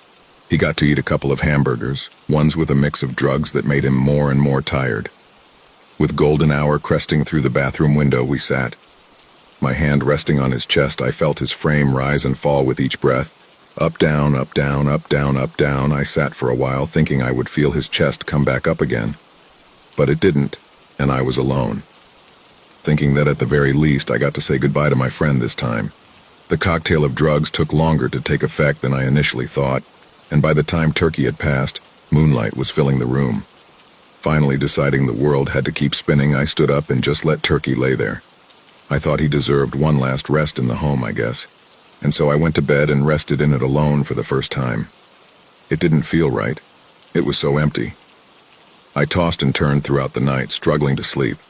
After several hours of giving it my best go, I ended up just lying there with my eyes open, staring at the wall, and then I heard a click. At first, it sounded like something had just fallen onto the roof, but then I heard it again. Click, I sat up in bed and waited for the noise to occur again. Click, I turned my head to the noise. It was definitely coming from inside the house. A faint and brief tapping. It sounded like a stone being dropped onto linoleum. Click, quickly shuffling to the side of the bed, I rose out, dropping the sheets onto the floor. Thoughts were bouncing around in my head, wondering if I locked all the doors and windows, trying to recall if I had seen any suspicious behavior, or if some raccoon had just made their way inside. Click, I stood in the hallway, peering down at the silver beams of light that spilled out from the open bathroom door as the clicking picked up in pace. My heart sank as I thought about the possibility of Turkey riding around on the floor, thinking that I had somehow messed up the doses and put him through more pain. Then the light coming out of the door was partially obstructed at the bottom of the doorframe. Click, my body was stiff, watching the shadows shift in tandem with the tapping emitting from within the bathroom. Getting larger and larger. Red, dull red, was the first color I could see poking out of the bathroom.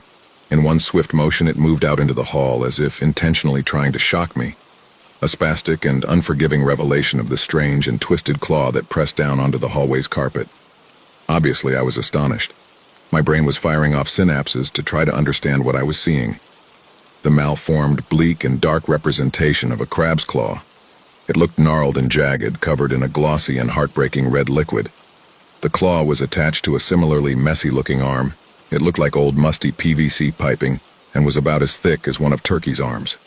It twisted and creaked at the joint, pulling along the body behind it, revealing more and more horror with each drag forward. Strange clicking was replaced with a sudden thud, like a book dropping onto the carpet.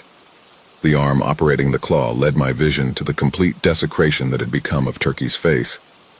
I had what felt like an eternity to absorb the gruesome sight of my friend's ruined corpse, the silence amplifying the horror.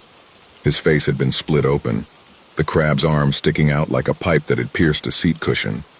The area was fractured and had red gleaming in the moonlight. His eye had shifted and was protruding. A thin column of muscle lifted the eye out of the socket, leaving it to bend around with each drag. Another pulls forward. I could see the other claw starting to make its way out of Turkey's face. Breaking through the surface, it pushed aside wet, matted fur. I could see where the thinning film of skin started to parse and tear, streams of red brighter than the claw spilling out. Each forward drag painted the carpet, the vibrant colors marking its territory.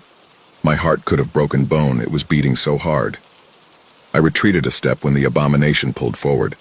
Another sullied and filthy claw reached out and landed on the carpet, malformed and slightly smaller than the other.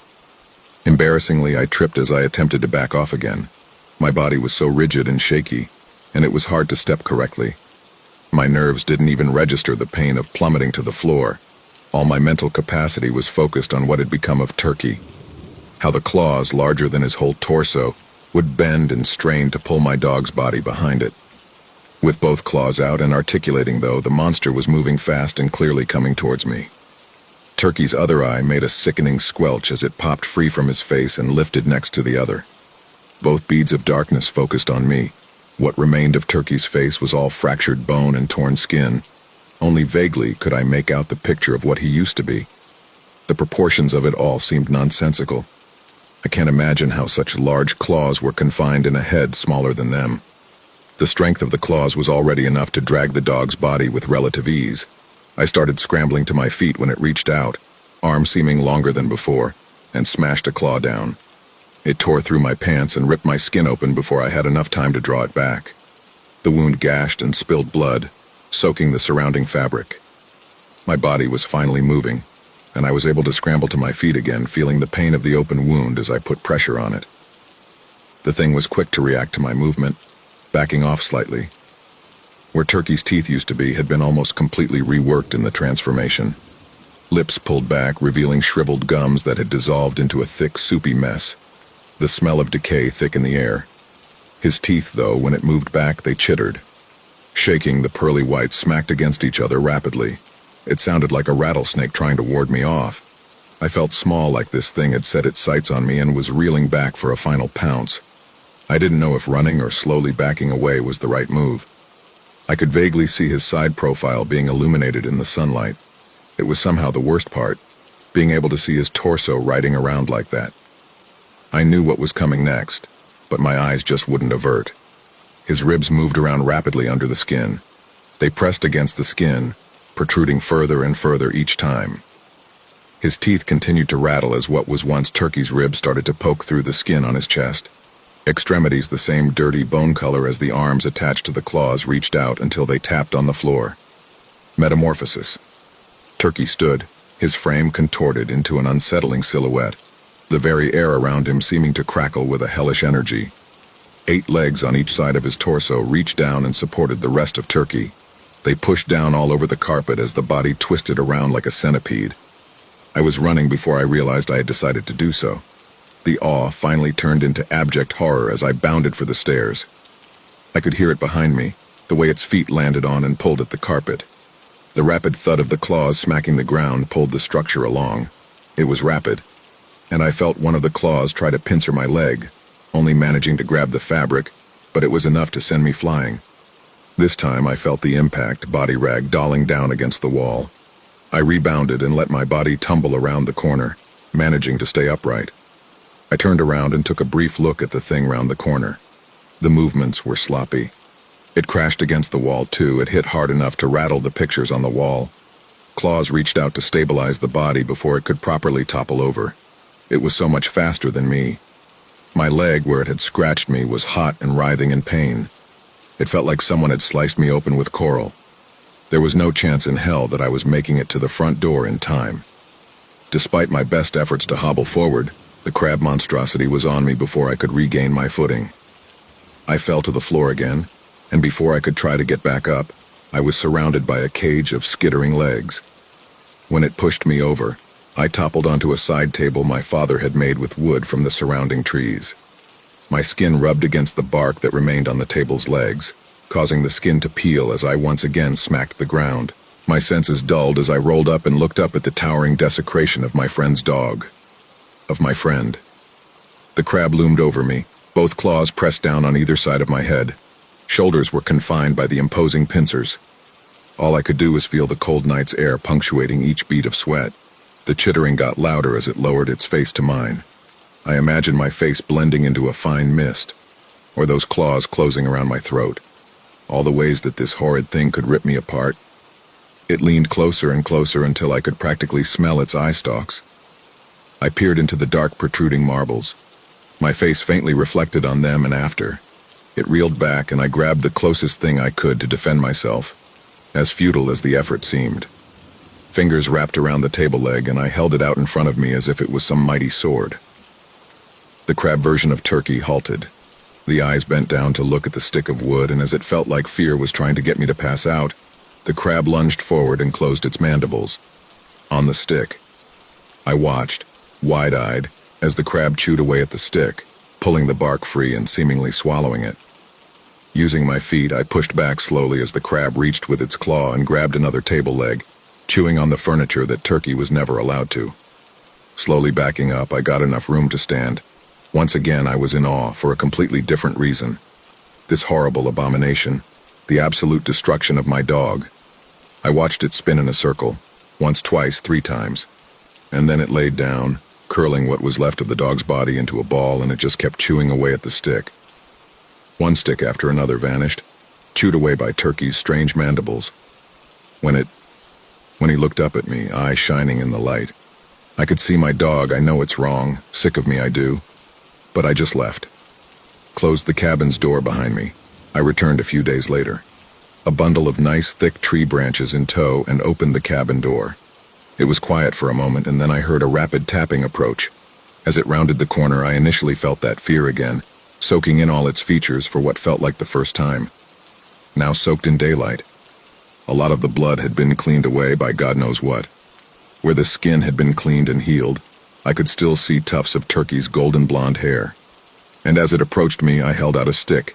It took the stick, and I watched my weird dog crab monster chew away, not a care in the world. Wild animals are unpredictable, and I'm sure someday this will all turn around on me. As strange as it sounds, I'm okay with that. Maybe one day Turkey will mistake my arm for a tree branch and shred all the skin off. Maybe his claws will someday separate my head from my body. But for now, as much as I can, I'll keep slipping away, tree branches in tow, to hang out with my best friend.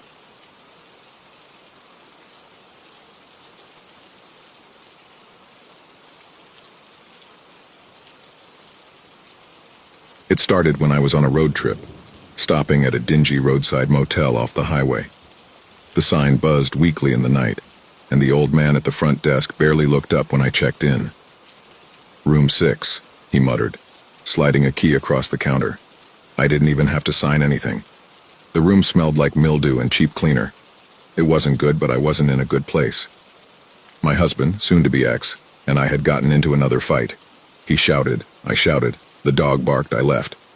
And then I was there at Palm Island Motel, just 3 miles south of the Georgia border. My mood was so far south there wasn't any map left for it to travel down. The flickering bathroom light annoyed me.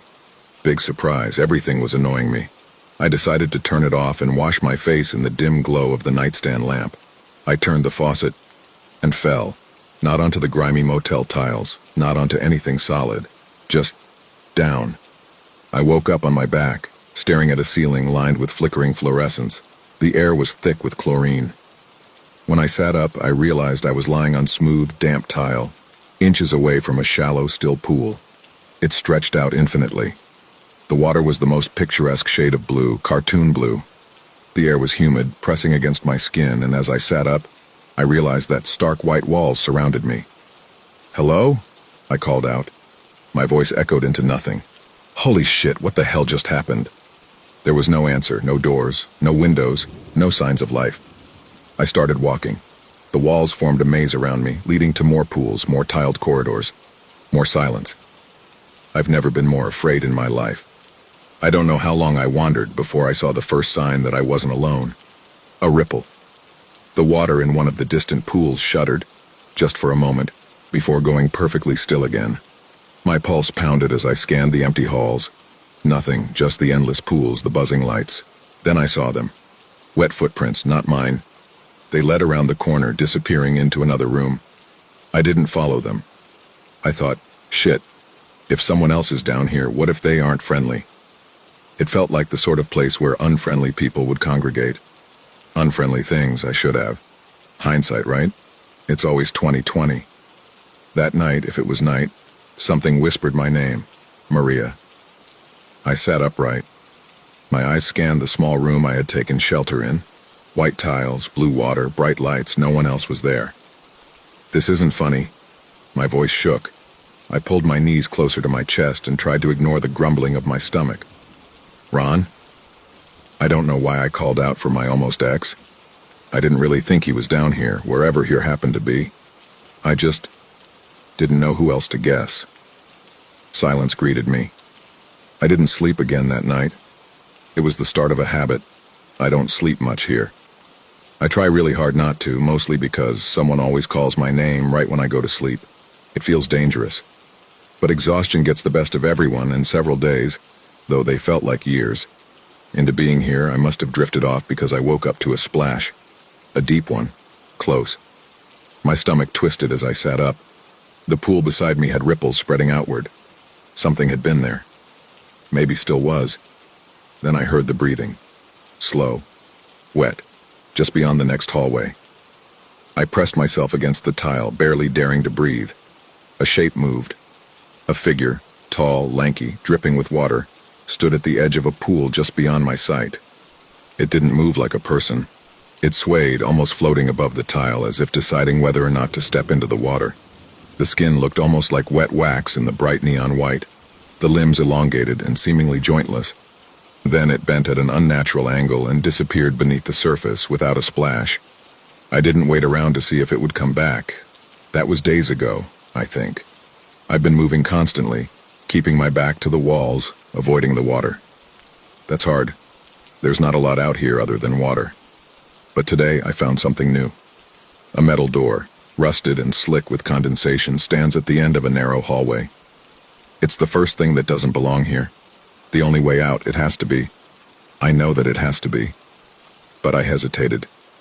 There are wet footprints leading up to it, none coming back. I don't know if I should go in there or stay here and keep hoping that creature doesn't come back. If anyone finds this, remember me and don't trust the water.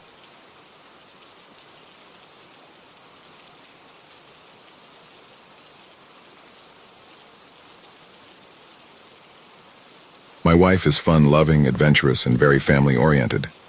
Or at least she was before this all began. Very early in our relationship, she made it clear how important having a family was to her. This scared me a little bit, but I wasn't opposed to kids, and we had such a great time together. We hiked, camped, biked, and simply enjoyed being outdoors. Sometimes she would daydream out loud about what it would be like to do all those things with a child of our own, and to share all their new experiences with them. We ended up moving in together about a year after we started dating, and I was working 2 part-time jobs while she was working a full-time night shift job, as well as attending college in the morning. We had no time and were barely making ends meet for a while there. COVID was her senior year of college, and I was one of the lucky few who got the opportunity to advance in my career due to the pandemic. We got married and saved all of our extra cash, and were fortunate enough to buy a house while the market was still way too hot.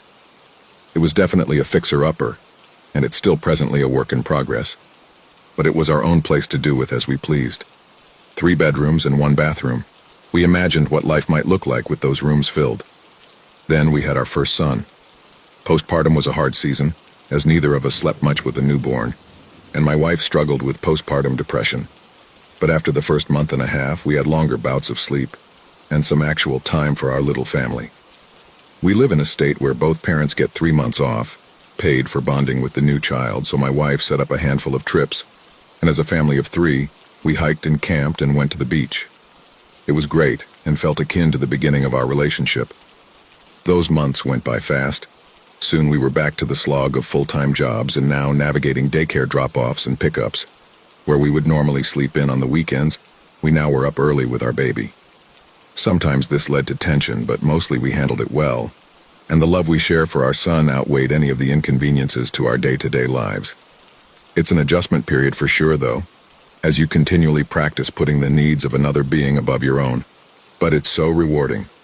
Our baby boy turned 1, and my wife wanted to begin trying for another baby. I had no complaints with that request. That experience was much different than the first.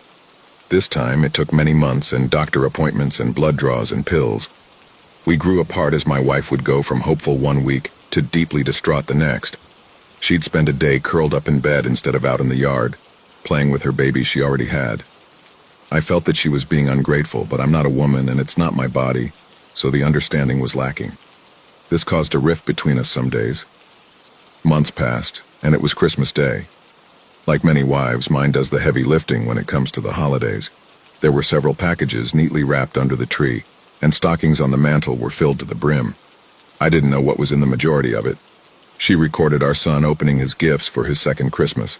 It was great watching his little face light up with each new toy or candy or article of clothing, though the wrapping paper was his actual favorite. My wife then pointed the camera at me and told me to open my stocking. I pulled out a few thoughtful gifts, too much candy, and what I thought was some sort of marker, but it wasn't. It was a pregnancy test with 2 pink lines in the test window. I started to cry and we embraced. She sent the video clip to her friends and family as the Christmas morning announcement. We were really happy.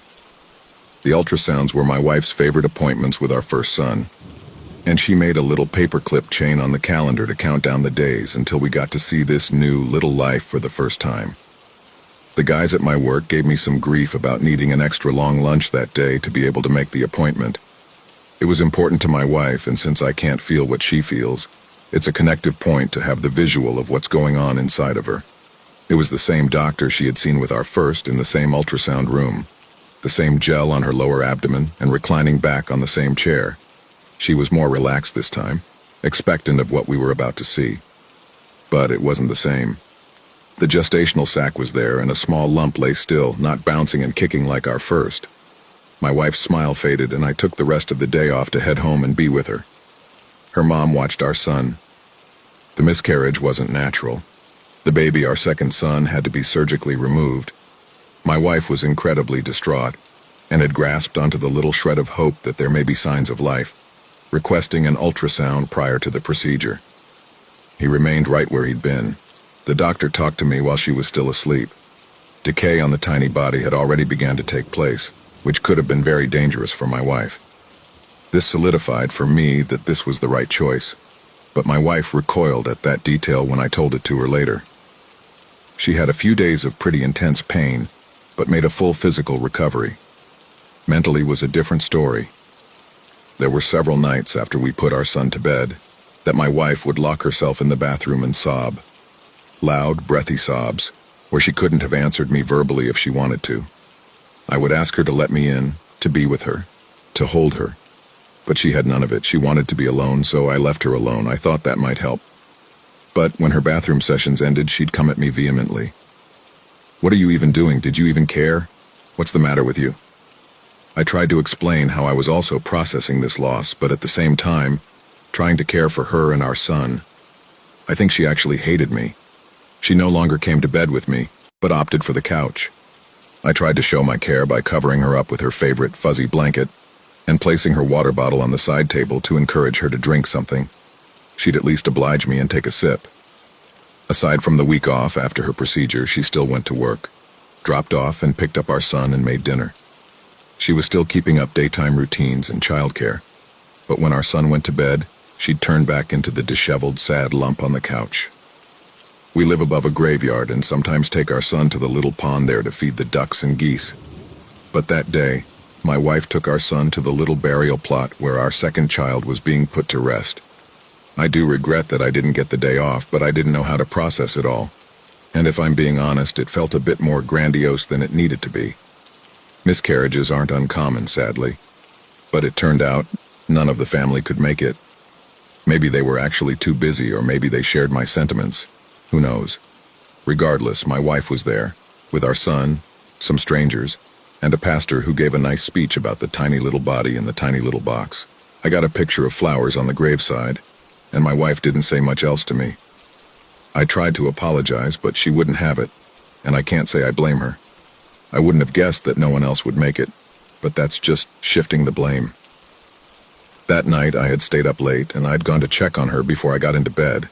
She lay in what looked like a terribly uncomfortable position, but the soft snoring confirmed she was asleep. I covered her with her blanket and turned off the lamp. I made my way out of the living room into the bathroom to get myself ready for bed. When I opened the bathroom door, I jumped back with a shout. She was just standing there in the hall, staring at the wall.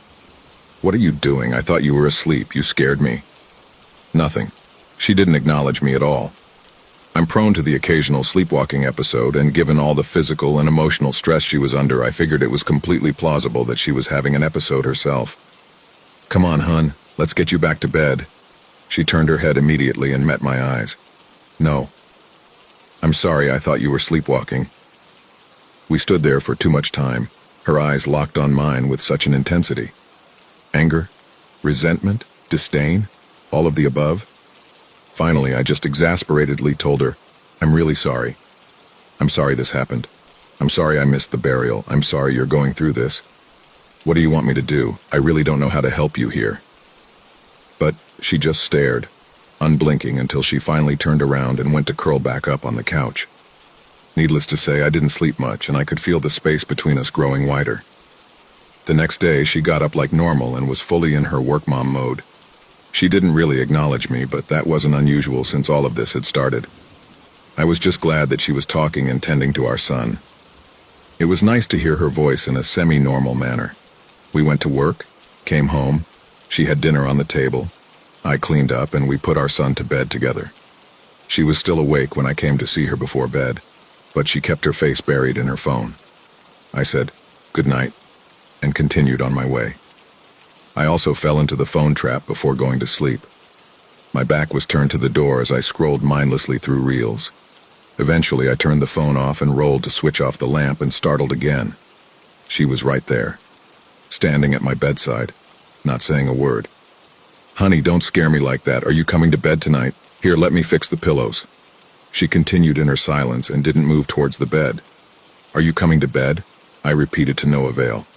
This time, her eyes weren't right on mine, but seemed to be looking past me. I glanced over my shoulder, but saw nothing. "Hun, we really need to get to bed. It's a work night." But she wouldn't leave, and I couldn't sleep with her looming over me like that. I seriously didn't know what to do, but what I decided on probably wasn't the right choice. I sat up with no movement from her still, and I wrapped my arms around her waist, picking her up in one quick motion. She began kicking violently and punched at my back. "That actually hurt," I exclaimed, dropping her. "Don't touch me," she hissed. "I need to go to bed. You need to go to bed. You've got to go somewhere." Her face went back to deadpan, and she continued to just stand there. "I'm serious." My voice raised as I was reaching my wit's end. "Tomorrow isn't promised," she said flatly, and finally turned to head back to the couch. My elevated emotions kept me awake for some time after she'd left. To my dismay, this became a trend.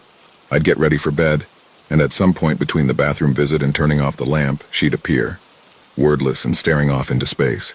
Sometimes at me, sometimes at a wall or an object. I started to just ignore her and eventually could manage sleep despite her presence. I mentioned therapy, but she was uninterested. She blamed the price, and I told her that we would manage and it was important for all of us. She still refused. I tried to let it go, since it wasn't affecting our son, but even under the circumstances, this was obviously not normal. She had become very depressed after the birth of our first son, and I knew she had gone through the same hormone dump, but without the baby this time. So, I just tried to rationalize it as best as I could. The internet said it would take a few weeks for her hormone levels to get back to normal, but we were well past a few weeks. I felt helpless. For me. For her. For the whole situation. I chose to call her mom and didn't go into details, but just let her know that her daughter was not doing very well mentally. Apparently, she hadn't shown any alarming behavior to the rest of the family. Just the normal motions of grief that one might expect. Her mom came and took her on a little outing, and my wife seemed to be in a better mood when she got back. She'd gotten a gift for our son, and they played together until it was time for bed. She didn't say much to me, but for the first time in weeks, she got into our bed. There was such a huge sense of relief. I'd done the right thing. Things were going to get better from here. I had vivid nightmares that night, and I woke up in a cold sweat. To my horror, as adrenaline was already high, I saw that my wife had rolled towards me, with her large eyes and blank expression. Thinking maybe I'd scared her, I told her I'd had a nightmare, but she continued to stare and say nothing. "Great, whatever," I said, rolling back over. It was better anyways to have her staring at me from in the bed rather than standing over it. Probably due to already having a nightmare, I just couldn't shake the feeling of her watching me. I tossed and turned and kind of hoped she'd leave the bed, but she didn't. So much for better. The next morning I got up for work and she was still asleep. This was not super unusual, so I went on my way, groggily. By the time I was actually ready to leave for work, our son was up and running around, but my wife still hadn't left the bed. I went in to gently nudge her. "Hey, I need to leave for work. Baby's awake, so I need you to get up." I can't even emphasize how angry her eyes were as she began waking up. Irritated by the daggers she shot my way, after all, she was the one who had kept us both up the night before. I went back to the living room and got our son a cup of milk and put on a TV show for him. I waited for my wife to emerge, but she didn't. The clock was ticking. I went back to the bedroom and she was in the bed staring. She didn't look at me, but just blankly stared at the wall. This behavior hadn't translated to the morning before this, and I had no time to wait for her to come out of it. From all of our night experiences, I knew there was no time frame for this, and we both needed to leave for work. I snapped my fingers in front of her expressionless eyes. "We need to get to work. We do not have time for whatever this is." She didn't budge. I walked forward and put my hand on her shoulder, but before I could take back that action, she bit me. She drew blood. "Ah, what are you doing?" I cried, and at that point I heard the quick little footsteps of our son running to see what was happening. Shit. Shit. Shit. Clutching the bite, I turned out and closed the door behind me before our child could witness his mom, the feral animal. "What happened, Dad?" he asked so innocently. "Where's Mama?" "Mama's still sleeping, but I told her she has to get up because Dad has to go to work." "Oh, okay." And he walked back out to the living room. The absolute trust he had in us both was both astounding and terrifying. I went to the bathroom to wash my hand, blood running down the white porcelain. You could clearly see where her teeth had each individually pierced the skin. I grabbed a large bandage and covered it up the best I could.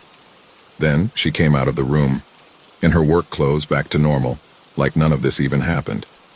"No, we need to talk about this. What the hell was that?" This is not something we're just shoving under the rug. She didn't even acknowledge me. She just brushed past me and began brushing her teeth and putting her hair up. You can't do that to me. You can't be like this around our son. This is not okay. Don't touch me, stated very coldly, but at least I got words out of her. I'm sorry for grabbing your shoulder, but I need you to tell me that this behavior will stop. I don't know what to do. Back to no response. She walked out of the bathroom and greeted our son, and I arrived to work late. I was so worried about what the night would hold that I chose to stay at work longer than normal. She never got into that crazy state before putting our son to bed, but a side of me recognized how unpredictable this behavior was becoming. I decided to head home a half hour before bedtime. Dinner would be done, I could step right into the cleanup, and we could all do story time after that. Like a normal family. Much like the ultrasound of our second, what I expected was not what I saw. Hello? Are you two in here? Baby, please answer me. No noise, an empty house, nothing was out of place or riffled through, and my wife's car was still parked in the driveway. I dialed my wife's number and I could hear her phone vibrating in the other room. I ran over there, but it just lay on the bed. No way to call her or track her location. I began my search on foot. Maybe it was just an innocent after-dinner walk, except it was dark now and our road had no streetlights. In fact, with the whole expanse of graveyard behind our house, the whole thing is very dark and encased in the trees and shrubbery growing along its border. Walking turned into jogging as each minute passed without me finding them. I went up and down the main road, down side roads, around the whole perimeter of the graveyard. There was no sign of them. The entrance to the graveyard was locked. I rattled the iron gate to see if it would budge, to no avail. The fence was lower on the east side, but I couldn't imagine how she might possibly get our son over the fence along with herself. But where else could she be? Looking down the street for witnesses and seeing none, I was able to climb over it without much issue. I began running through the graves. The grounds had rolling, grassy hills, lots of plant life, large trees littered throughout, and a central pond. It was very picturesque in the day, but the darkness made it feel vaster at night. Shadows cast by plants moved with the breeze and would act as camouflage for a shadow from the living. I went section by section. Angry honks and flapping wings made me fall backwards as I made it to the pond. The dumb geese had now made my presence known to anyone and everyone, whether that be good or bad. Running through the birds, I kept moving. I wished now more than ever that I'd attended the burial. Up a hill and rounding a corner, I saw a very large tree, easily wide enough to hide behind. I could see small objects dangling from it, but couldn't make out exactly what they were. I slowed my pace and tried to be as quiet as possible as I approached. They were little toys, strings grown into the branches, obviously put there long ago. The section of child and infant graves.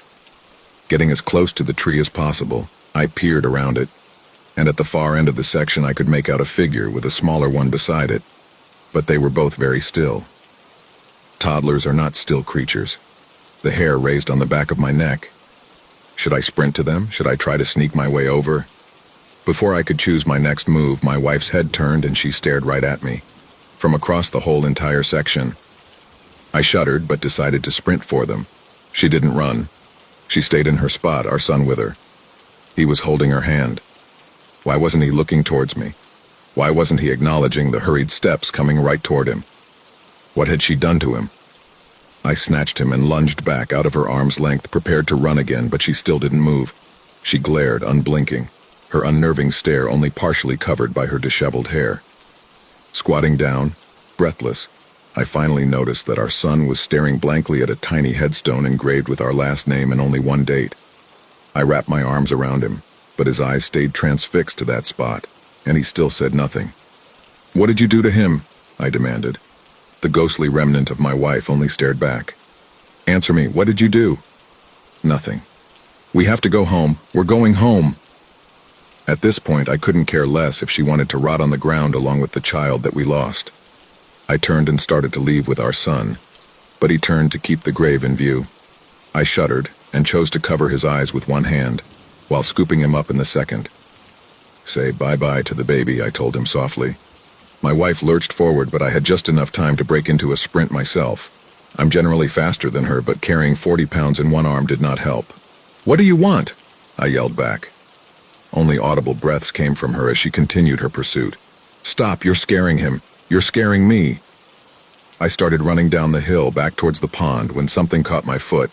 I dropped my son, arms naturally coming out to try and stabilize myself, but I still ended up tumbling down the hill. By the time I reoriented, she had him again. No, stop! What are you trying to do? I stumbled back up the hill, and this time I used my full weight to knock her onto the ground, inadvertently pulling our son down with her, but leaving her pinned under me. She screamed and squirmed and tried to bite, legs kicking any way they could, nails digging into whatever part of me she could reach. Our son finally seemed to come out of his trance and began crying at the unsightly events before him. Look what you're doing, I yelled at her, but she just continued to writhe. Dad, stop it, Dad. You're hurting my mama. The little voice screamed, and he started hitting and kicking me as well. Look what you're doing, I repeated, voice breaking. Look what you're letting this do to us. You can't bring the dead back to life, and you're destroying your relationships with the living. She finally went still, though our child continued to fight for his mama with all of his might. I slowly rolled off her and hugged our son tightly. I'm sorry, I whispered. We all got up slowly, but my wife went right back in the direction of the tiny gravestone, head hung low. I took my son by the hand, and we headed home.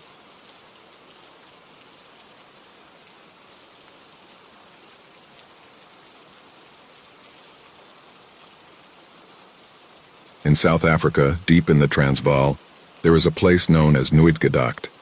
This place has a history to it, having been a battleground more than once. It was a battlefield during the Anglo-Zulu War, and again during the Boer War in 1900, under the command of Koos de la Rey, who many South Africans to this day consider a war hero, and Christian Beyers. The Boer were able to defeat a British brigade at this site. From my understanding, both were particularly bloody battles that resulted in a fair amount of bloodshed and death. But its wartime history is not the only aspect of Nooitgedacht that makes it interesting. The people of the towns near this site all hold on to one particular superstition. And because of this, whenever there is a sickle moon in the night sky, people close their windows and lock their doors. You won't find a soul outside past dark on nights like these. Were you to ask, anyone would tell you that being out during the sickle moon was to risk your own soul, to risk being taken by the ghost of Nooitgedacht, or the things that follow him. It's a familiar story. My grandmother would tell it to my sister and I when we were little. At some point during the 1800s, there was a thief in the Transvaal region of South Africa. Not unlike tales of cowboys from the American West, this man, whose name has been lost to his own legend, would ride from town to town on a dark horse in search of profit. In one of the nearby towns, this man robbed a bank. Some stories say it was gold he carried away, others say it was paper money. The townsfolk pursued him, and soon the thief saw that he couldn't keep up this chase. He became desperate, and in his desperation he called out to offer the only thing he could, his own soul. To the devil he offered his soul if only he could escape with his riches. As the story goes, the devil gladly accepted the deal, and a great wind began to blow up dust that blinded and confused the men chasing the thief. With a giddy laugh, the man rode off to the wilderness, into the cliffs where he wouldn't be found. There, somewhere deep among the rocks and cliffs, he buried his treasure so that no one could take it from him, securing his wealth. But of course the devil had fooled the man. The terms of their deal was that he was entitled to the man's soul after he had escaped with the stolen riches, not necessarily only after the man had died. As soon as he had buried his money, the devil appeared to the man, ready to drag him to hell. The rider, in a state of panic, jumped on his horse and rode with all his might in an attempt to escape his fate. At some point in his flight, the man realized he had not marked the burial spot of his treasure, and he couldn't remember exactly where in the cliffs he had hidden it. To torment him, the devil cursed him. He would forever be chased by the legions of hell in an eternal search for his hiding spot. And so, every night under the sickle moon, the thief returns on a horse whose hooves kick up glowing embers and rides through Nooitgedacht in search of his treasure. I never believed in ghosts, but I do believe in money. So, when I was 16, I figured I'd go see for myself if there truly was a buried treasure out in the wilderness. Everyone else was too scared of the supposed ghost to do the same, so I figured I'd have no competition. I set out one day while the sun was still high in the sky with a mix of hope and greed in my heart. My hometown is nearby, so it only took about an hour or two to reach where I was going. Honestly, I really wasn't sure what I was looking for, but I figured I'd wander through the cliffs and look for any spot that looked promising. I walked and I dug until my knees began to click and arms trembled, but I never found any hint of my prize. In my search, I hadn't noticed the sun setting over the horizon until most of its light had gone. The sky was a beautiful mix of violet and crimson, but despite the beauty of the sunset, I couldn't ignore my nervousness. I told myself, it's just a stupid ghost story. It's just as real as monsters under a kid's bed. Still, I decided it was time to head home. I left the rocky drags and began my walk home. By now, night had come and the crooked moon smiled down at me from up high. My mouth went dry as I remembered the legend. But it was just a ghost story. It was never supposed to be real. I felt the road beneath me quake as the sound of hooves drummed in my ears. My heart dropped and my knees nearly failed me. I turned around to look down the road. There was a figure in the distance, one rapidly growing nearer and nearer. His skin wasn't pale, it was pure white like snow and cracked like dry clay. His eyes were like burning coals and tongues of fire spilled out of his open mouth. His pitch-black horse had hooves that glowed like hot iron. Smoke billowed from its nostrils, and its eyes were the same as its rider's. I ran off from the road into the wilderness. I didn't turn back until I was hidden behind a boulder. In truth, it's not the rider I was afraid of. He was terrifying, of course, but he didn't compare to the horrors that trailed close behind him.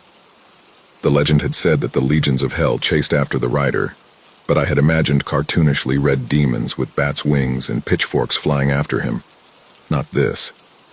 The fields of wilderness behind him were swallowed by an even line of flames like a brush fire. As he rode, the burning line pushed forward with him, hungry to swallow him. Behind that line was what I can only describe as hell. It was as if earth and hell had begun to merge together. There was an abyss of blackness behind that fiery border. I could see hands, faces, whole people trying to claw their way out of the dark. Their skin was black like tar and cracked like the rider's, but through the cracks I could see glowing red and orange. Like a burnt tree stump filled with embers. I could hear them, a million groans and screams of damned souls. It's a sound I'll never be able to forget. As I watched from my hiding spot, I realized that the things in the pit weren't trying to escape their fate. They were reaching for the rider, grabbing at the air in his direction, yearning to pull him into hell with them, horse and all.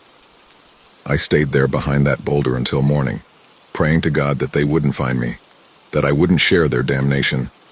When morning came, I decided I'd give up my search for treasure. Let the man have his money. I wanted to go home. When I left my hiding spot, nothing remained from the night before. No fire, no ash, no demons, nothing. Of course, people I told about it called me either a liar or an idiot. A lot of them laughed at me for it, but I know what I saw that night. So please, for your own sake, keep away from the road to Noitgedacht.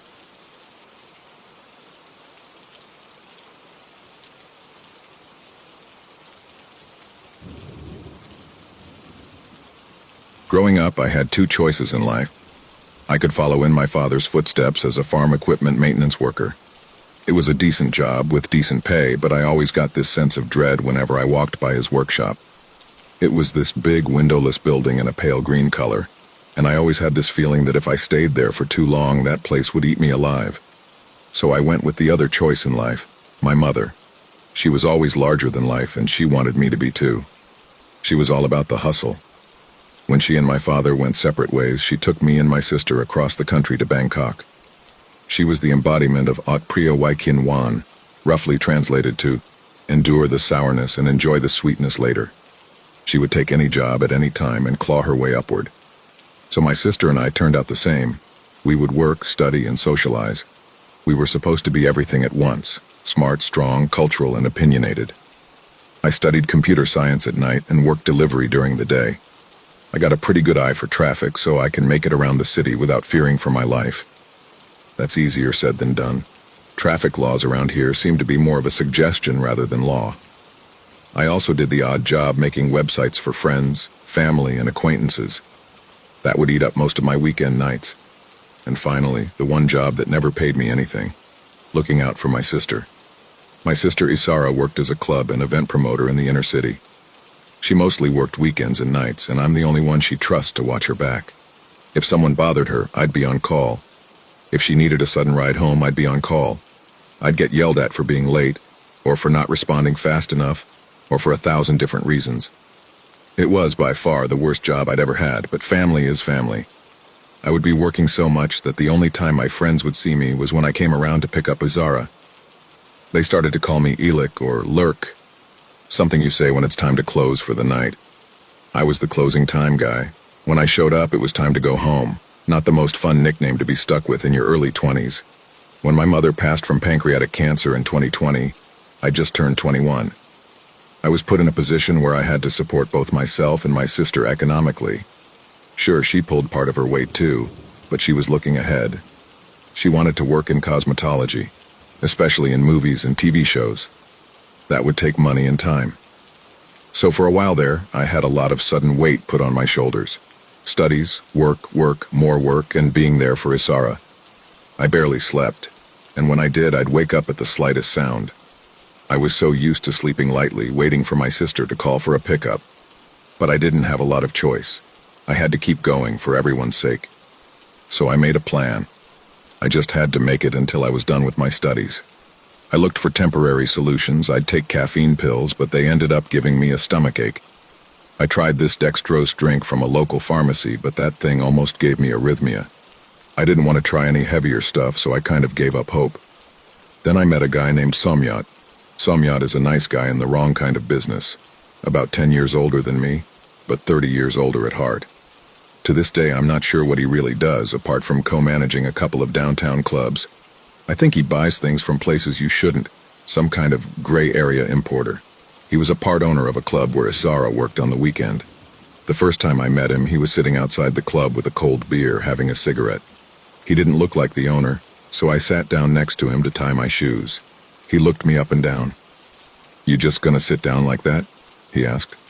"You got an appointment?" "I need an appointment for a chair." "For my chair, yeah." "You the boss?"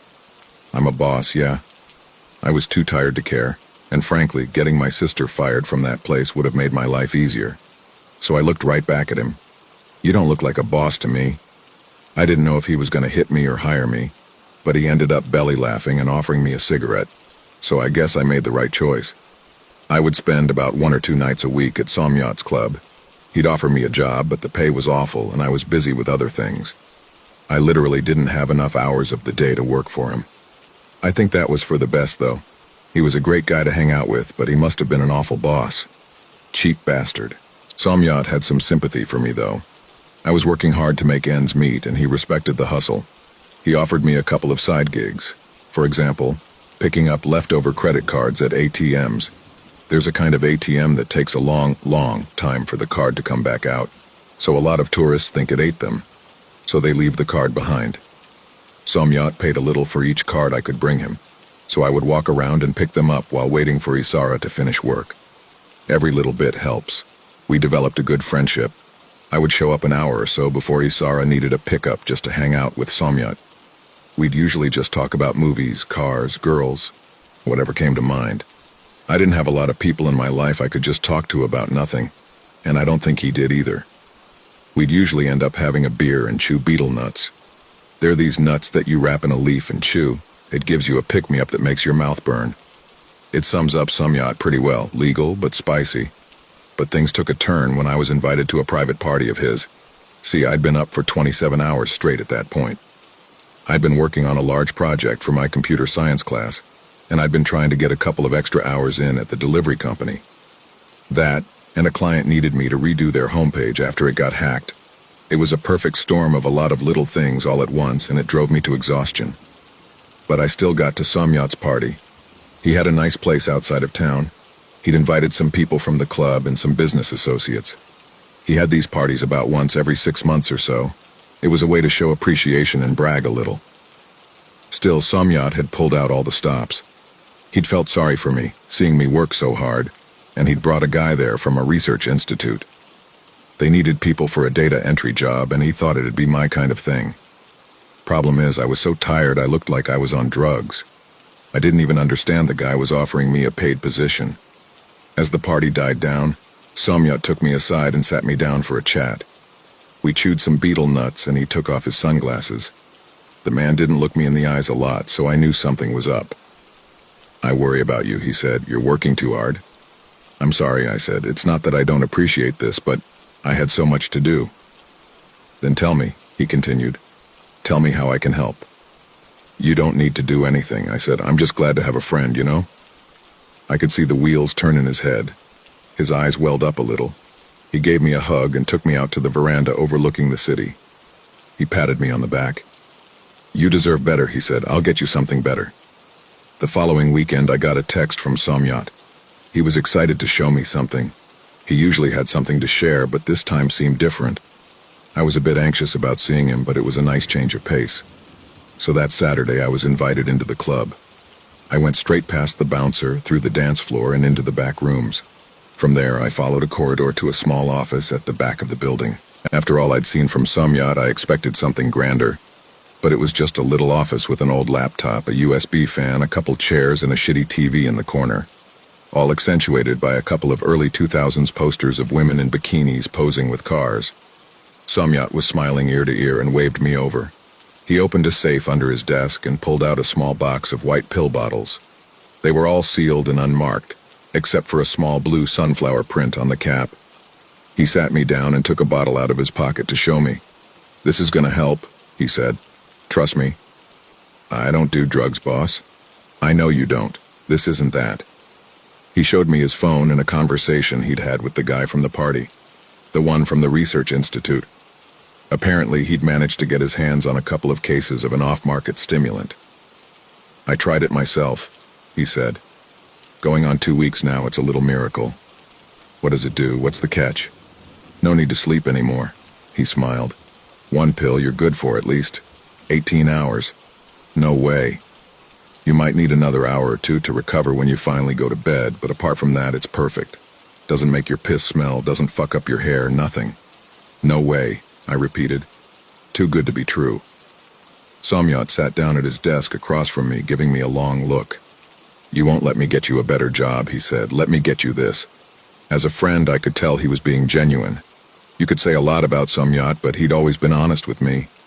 I swallowed my fears and picked up one of the pills. "I don't know," I said. "There's got to be a catch." "Never more than 1 a day," he said, "or you'll get sick, and no more than 2 days at a time. Maybe 3, but then you'll probably get a headache. Oh, and no drugs." "What do you mean?" "There's a list of things drugs it reacts with, but you don't do that stuff, so you're good." "What about caffeine?" "As long as you don't pour stuff like—" Somyat picked up a small piece of paper and looked it over, reading from a list. "Arecoline, cocaine hydrochloride, diacetylmorphine, or methamphetamine, you're good." There goes my Friday night. "Funny," Somyat scoffed. "If you don't want it, it's fine, but—" No, I'll try one." And so I did. Taking that first pill was like breathing in after a deep dive. I felt lighter, but not high. I was just well rested, ready to take on the day. But there was also a slight chill to it, like a cold breath sweeping across my nerves. I looked at Somyat like I was seeing him for the first time. He got up and slapped his hands together with a grin. "I knew it," he said. "I knew this'd be it." "How much?" I asked. "For a bottle, how much?" "Take it," he smiled, pushing over the whole case. "Guy owed me a favor." "Really, you're just giving it away?" "I'm just glad to have a friend." That night was the first time I stuck around to party with Somyat for real. The man was a force of nature. He'd down shots like they were water. He knew all the best food vendors on the block by name, and he'd ping-pong from after-party to after-party without breaking a sweat. I was just along for the ride. We ended up drunk on a bench watching the sunrise. Not a blink of tiredness in our eyes. Our day was just getting started. No need for beetle nuts to keep us going. I wouldn't need those ever again. "Next, you're getting a woman," he murmured. "Then a job, a great job. You can fix anything, huh? That's why I'm the boss." "I don't want to owe you anything," I said. "You get that, right? You don't owe me anything." "Kind of feels like I do." He asked me to show him my phone. I did, and he scrolled down to his number on the contact list. He tapped it, hovering his finger over the delete button. "You can delete me today and never call me again, and that's up to you." "Really?" "Really." He handed me the phone back and turned his attention to the sun. "But for as long as you feel like it, I'm here," he continued. "No strings." "No strings?" He shrugged and slid his final beer my way. "It's just nice to be the good guy for once." The next night, lying in my bed, I was scared. I had no idea how my body would respond.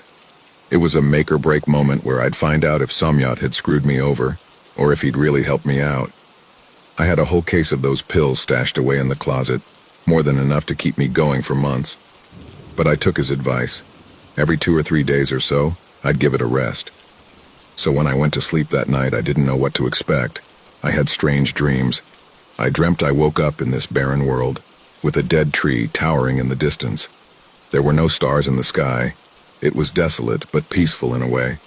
And I dreamt that there was someone there in the dark, someone looking for me. But I woke up long before they found me. I was a bit worked up, but it was just a dream.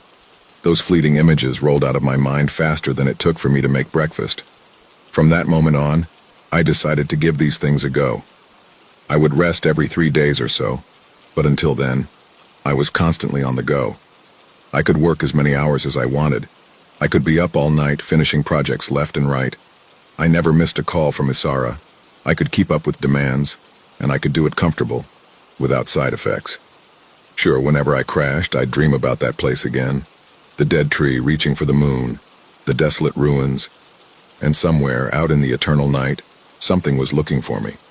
But it never had the time to find me. I'd always wake up long before it did. It was comfortable, efficient, and I could do it all. I had time to work a little with Somyat. Not anything big, just odd jobs here and there. He was fair but didn't pay much, but then again I was making more money than I knew how to spend. I got a second chance at an interview with Somyat's guy at the Research Institute, and that time around, I nailed it. It was just a low-level data entry job, but I could do it remotely, and it paid almost twice as much as my delivery job. I had to brush up on my English, but that wasn't a big deal. Izara and I had to learn it early on in our lives. My mother made sure of it. Izara had saved up enough money for her cosmetology classes, so I got some more time to focus on other things. I invested some time in a startup app with some guys from my classes, and we made some solid progress. Overall, things looked pretty good. Weeks turned to months, and months eventually turned to an entire year. I still had plenty of pills left, and I got into a healthy routine. I slept better, I ate better, and I had so much more time on my hands. It got to the point where I couldn't imagine going back to life without those pills. Still, I couldn't help but wonder what that place in between the wakeful world and my dreams was. That place in the starless night, with the dead tree in the distance. Who were the dark shapes roaming the fields of black sand? And who was out there looking at me? I wouldn't think about it too much. I chalked it up as a weird side effect, but not much else. It didn't affect my everyday life, so why should I care? Fast forward to 2023. I was co-owner of a small company. No more data entry.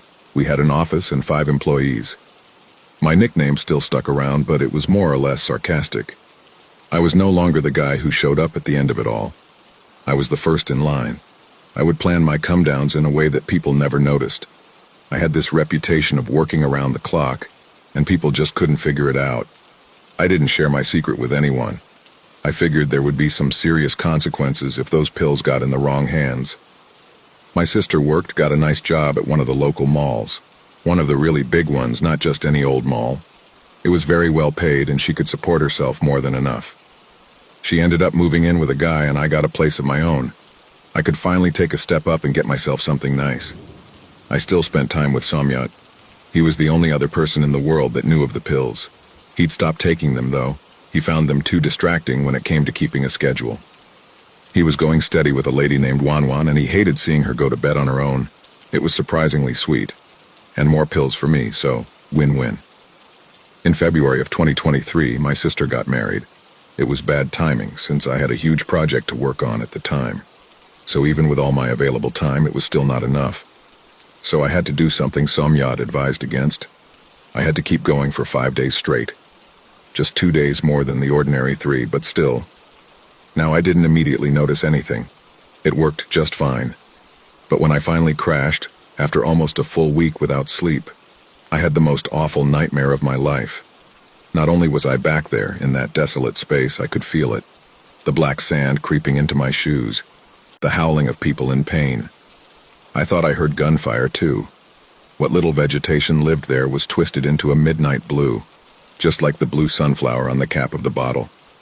But this time there wasn't just something in the dark looking for me. No, it was hunting. I have this vivid memory of crawling through the sands of an old ruin, hearing something closing in. Despite the sand, it was wet, viscous. It made this disgusting sound like a crowd of large men struggling for breath all at once. I would hear it touch its way across the ruins looking for me, and everywhere it touched, something sizzled like burning acid.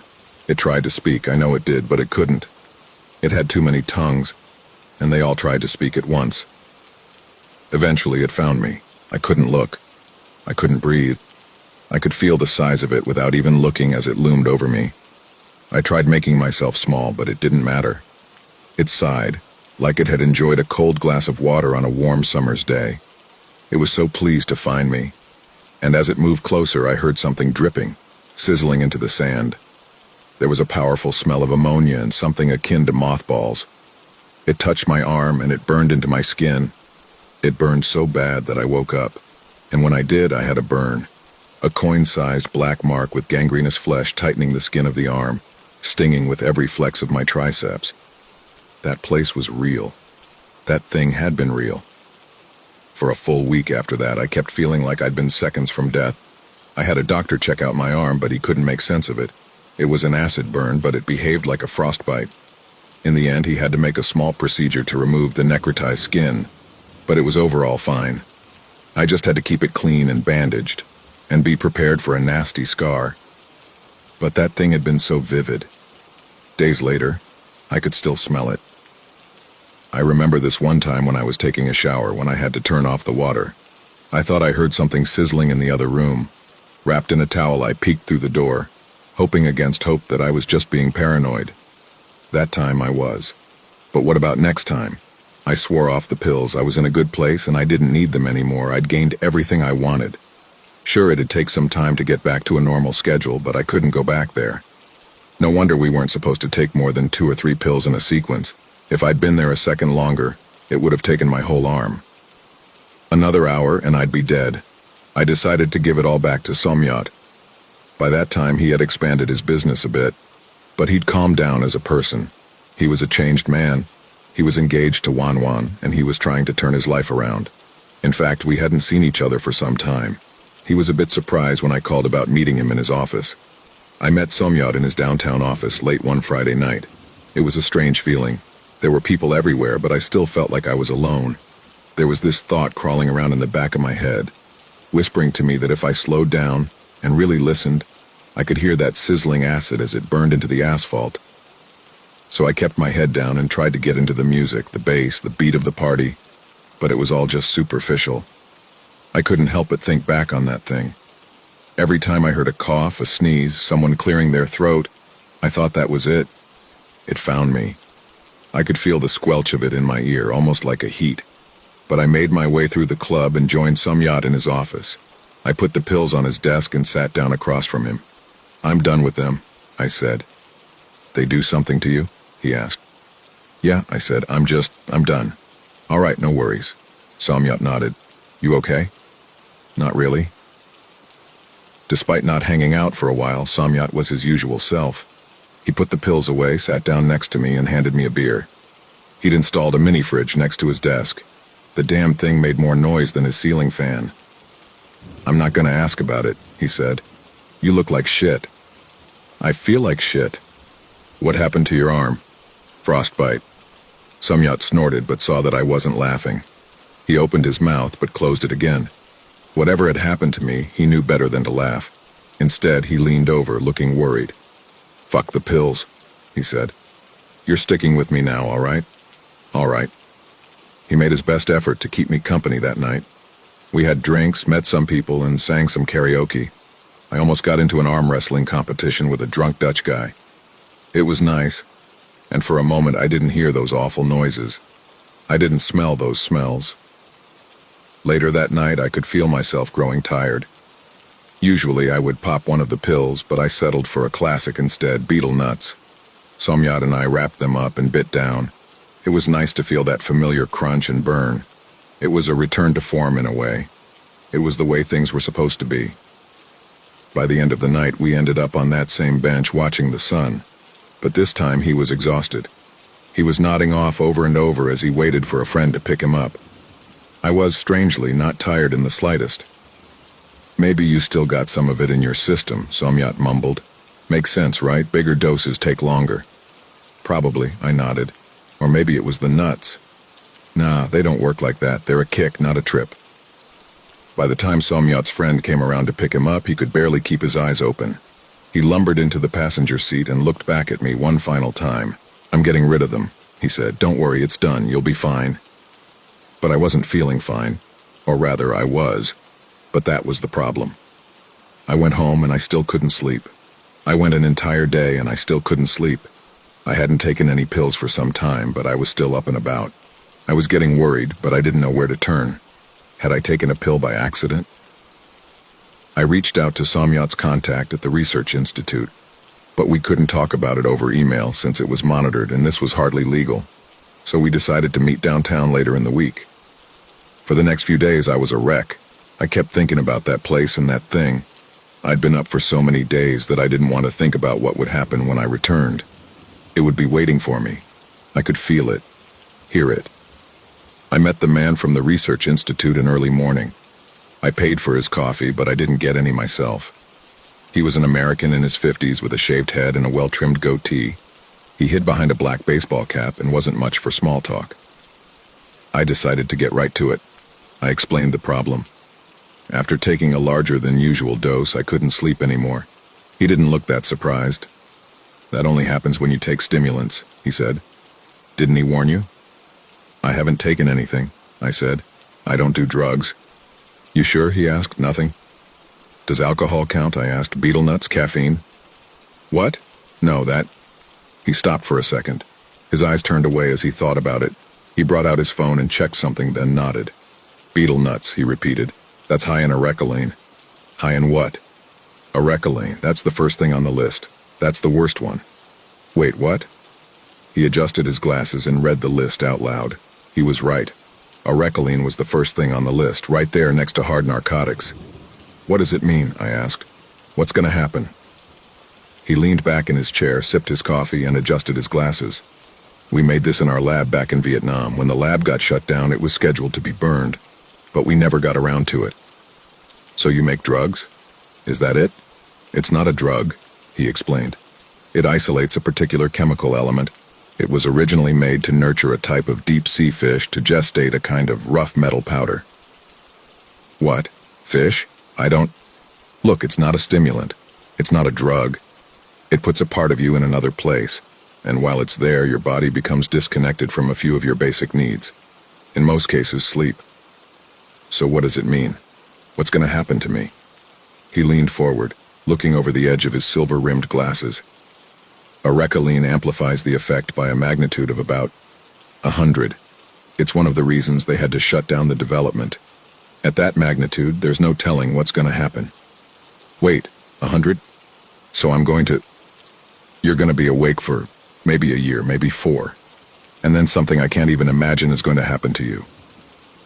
There was nothing else to say. He had no advice to give. There were no solutions.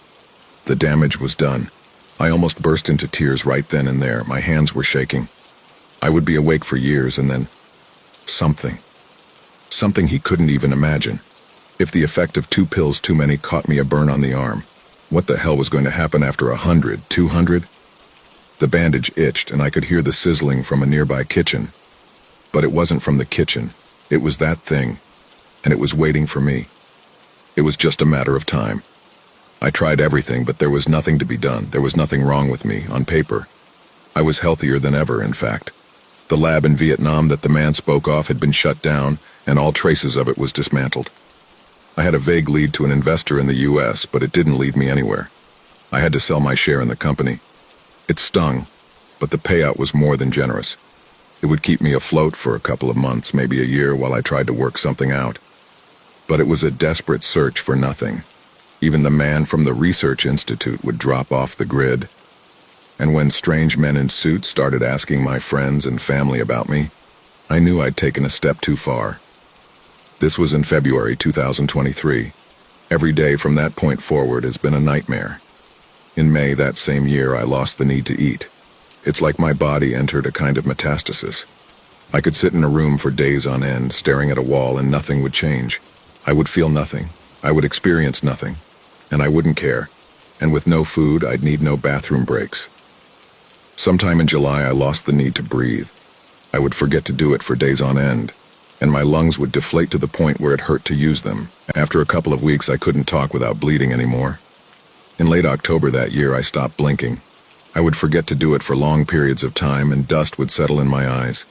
It didn't hurt, but it was uncomfortable to wash them, so I just ended up keeping them closed. Something happened to my skin. I think it stopped needing sunlight. Over a couple of days, I grew so pale you could almost see through me. My fingernails would fall off. Without using my mouth and jaw, my teeth fell out of my skull. I barely noticed. I had to move in with my sister to care for me. She couldn't understand what was happening, and neither could anyone else. She would force me to go to the doctors, and they couldn't make sense of it. Whenever they mentioned specialists, some anonymous group would throw enough money at them to look the other way. But all of that was just cake topping. It was all just physical things. It didn't compare to my thoughts and feelings. I would feel closer and closer to that dark place, that space beyond where that thing waited for me. It hungered for me.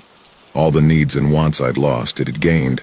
It was hungry, tired, sunburnt, and in constant pain. And it wanted to give it all back to me, to consume me with it. If I just listened hard enough, I could hear it panting, like an eager dog waiting for master to put food in his bowl, ready to tear into me, unashamed. Sometimes I forget what world I'm in. I'll get up and wander around, feeling the walls, imagining them as crumbling ruins. My sister once caught me wandering into the street. If my lungs had worked, she would have heard me begging that thing to leave me.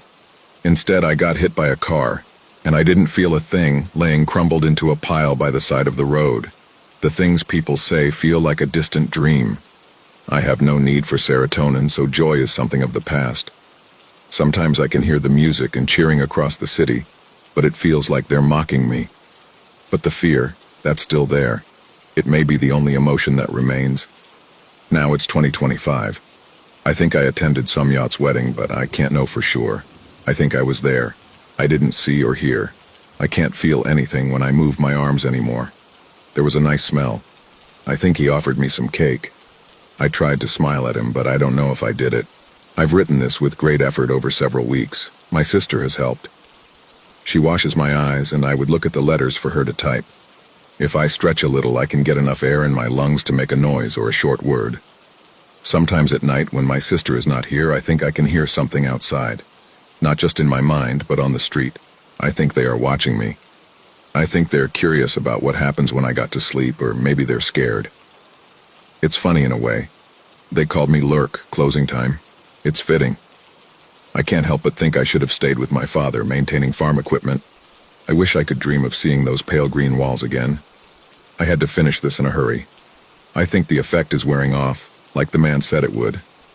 Yesterday I yawned. Today I'm tired. Good night, Bangkok.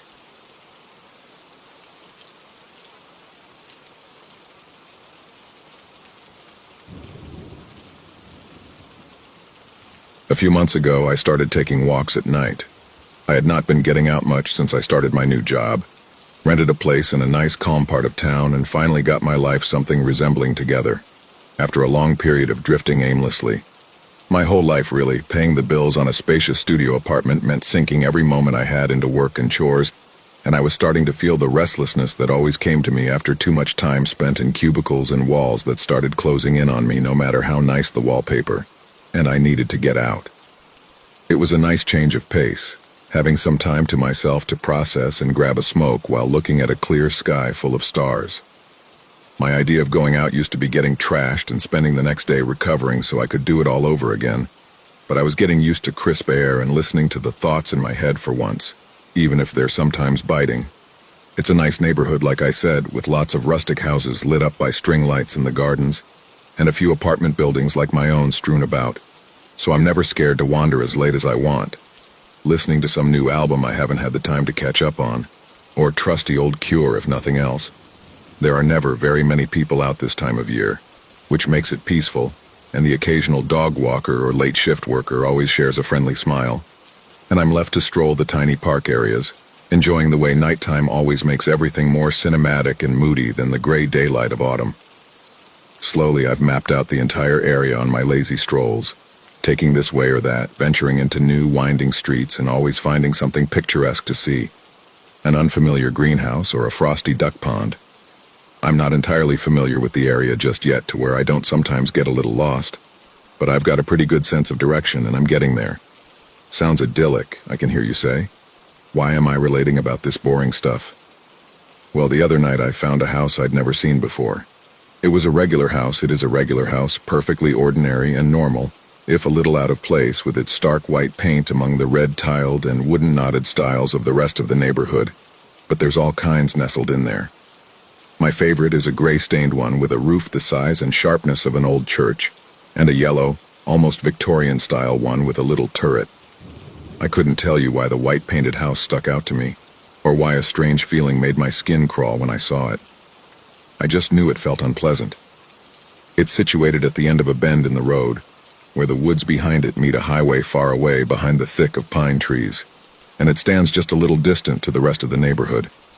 The streetlights stop reaching because there's nothing to light up over there. They're doing some construction at the end of the road that looks perpetually not in progress, just scraps of metal and hardware stacked and waiting, and it's the one area of the neighborhood that doesn't feel homely. Maybe that's what got to me, that sort of liminal feeling that only industrial structures at night give you. In any case, after the first time it caught my eye, I started walking past it every time I went out. I don't know why. Oddities have always drawn me in, and there's a pleasant little rush in finding strange things at a safe distance. This tiny 5-minute moment every night that would intrigue me at the start of my walk and get the gears going in my head for some short story or other before I turned back to my quaint neighborhood. There's something wrong with that house, I'd think every time I passed it, smiling a little at my own silliness. It's too still, too stark somehow. Why are the lights never on? Frankly, it was a good question. Even though I'd start walking in the evening, I still had to get up in the morning, so it wasn't like I was out there at 3 a.m. or anything. And the lights were always on in every other house I'd see.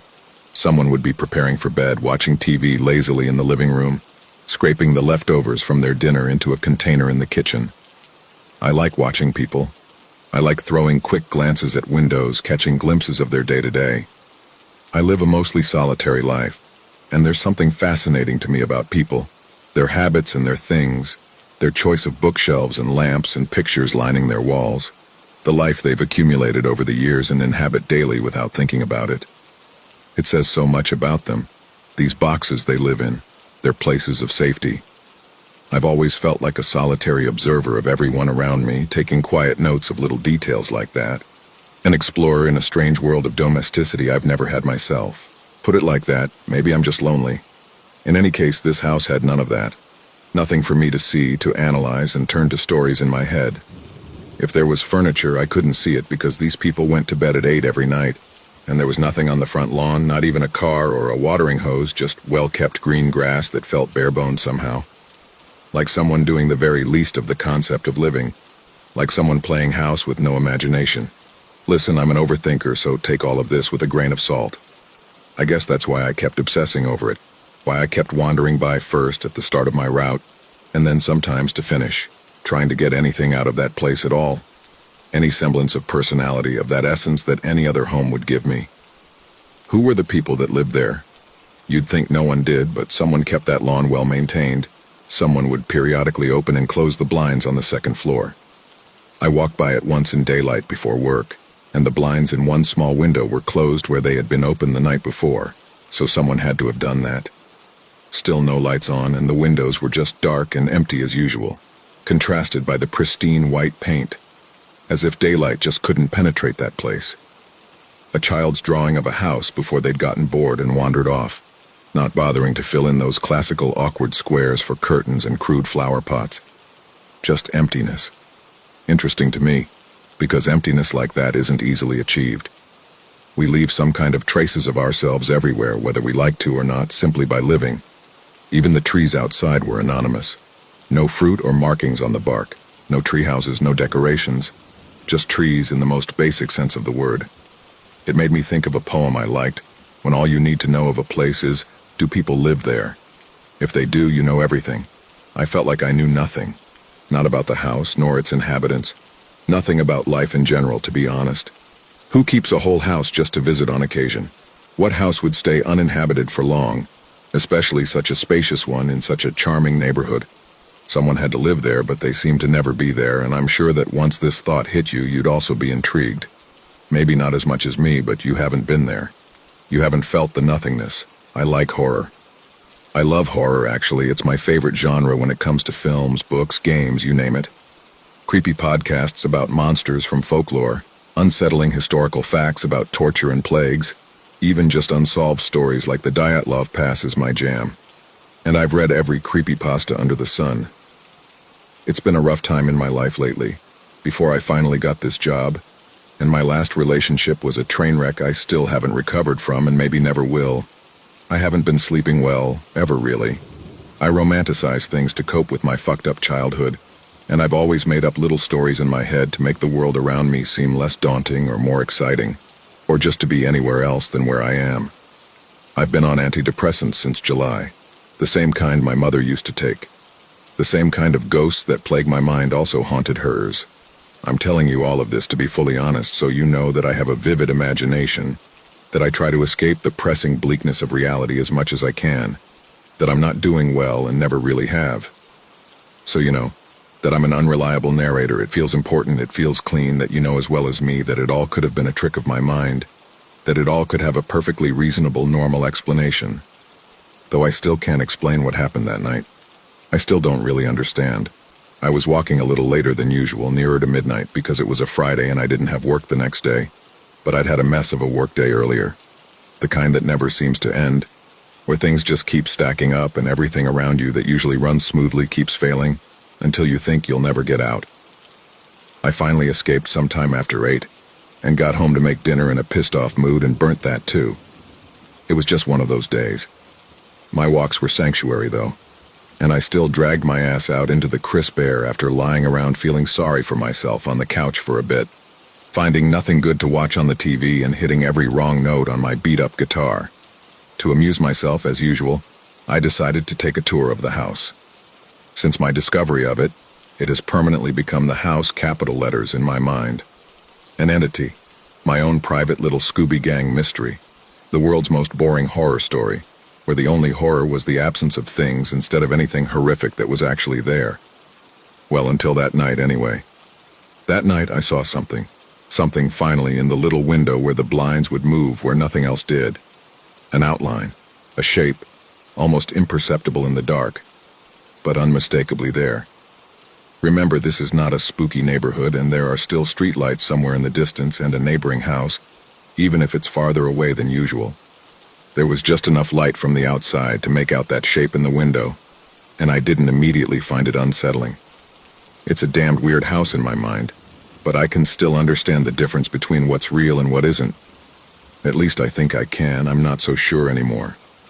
Oh, someone does live there, was my immediate thought. There goes the theory that it's uninhabited or for sale. My second thought, after getting a little closer, was, are they looking at me? I couldn't tell because the shape in the window was all black, something just a little darker than its surrounding. The blinds were pulled all the way up, fully exposing the glass of it, and behind it I could just see someone vaguely human-shaped. Long hair when I got closer. I think they were looking at me because I've never felt so watched in my whole life. So seen, so exposed. I can't explain it because how could I, but it was that prickly feeling up the back of your neck, hair-raising thing that you sometimes get.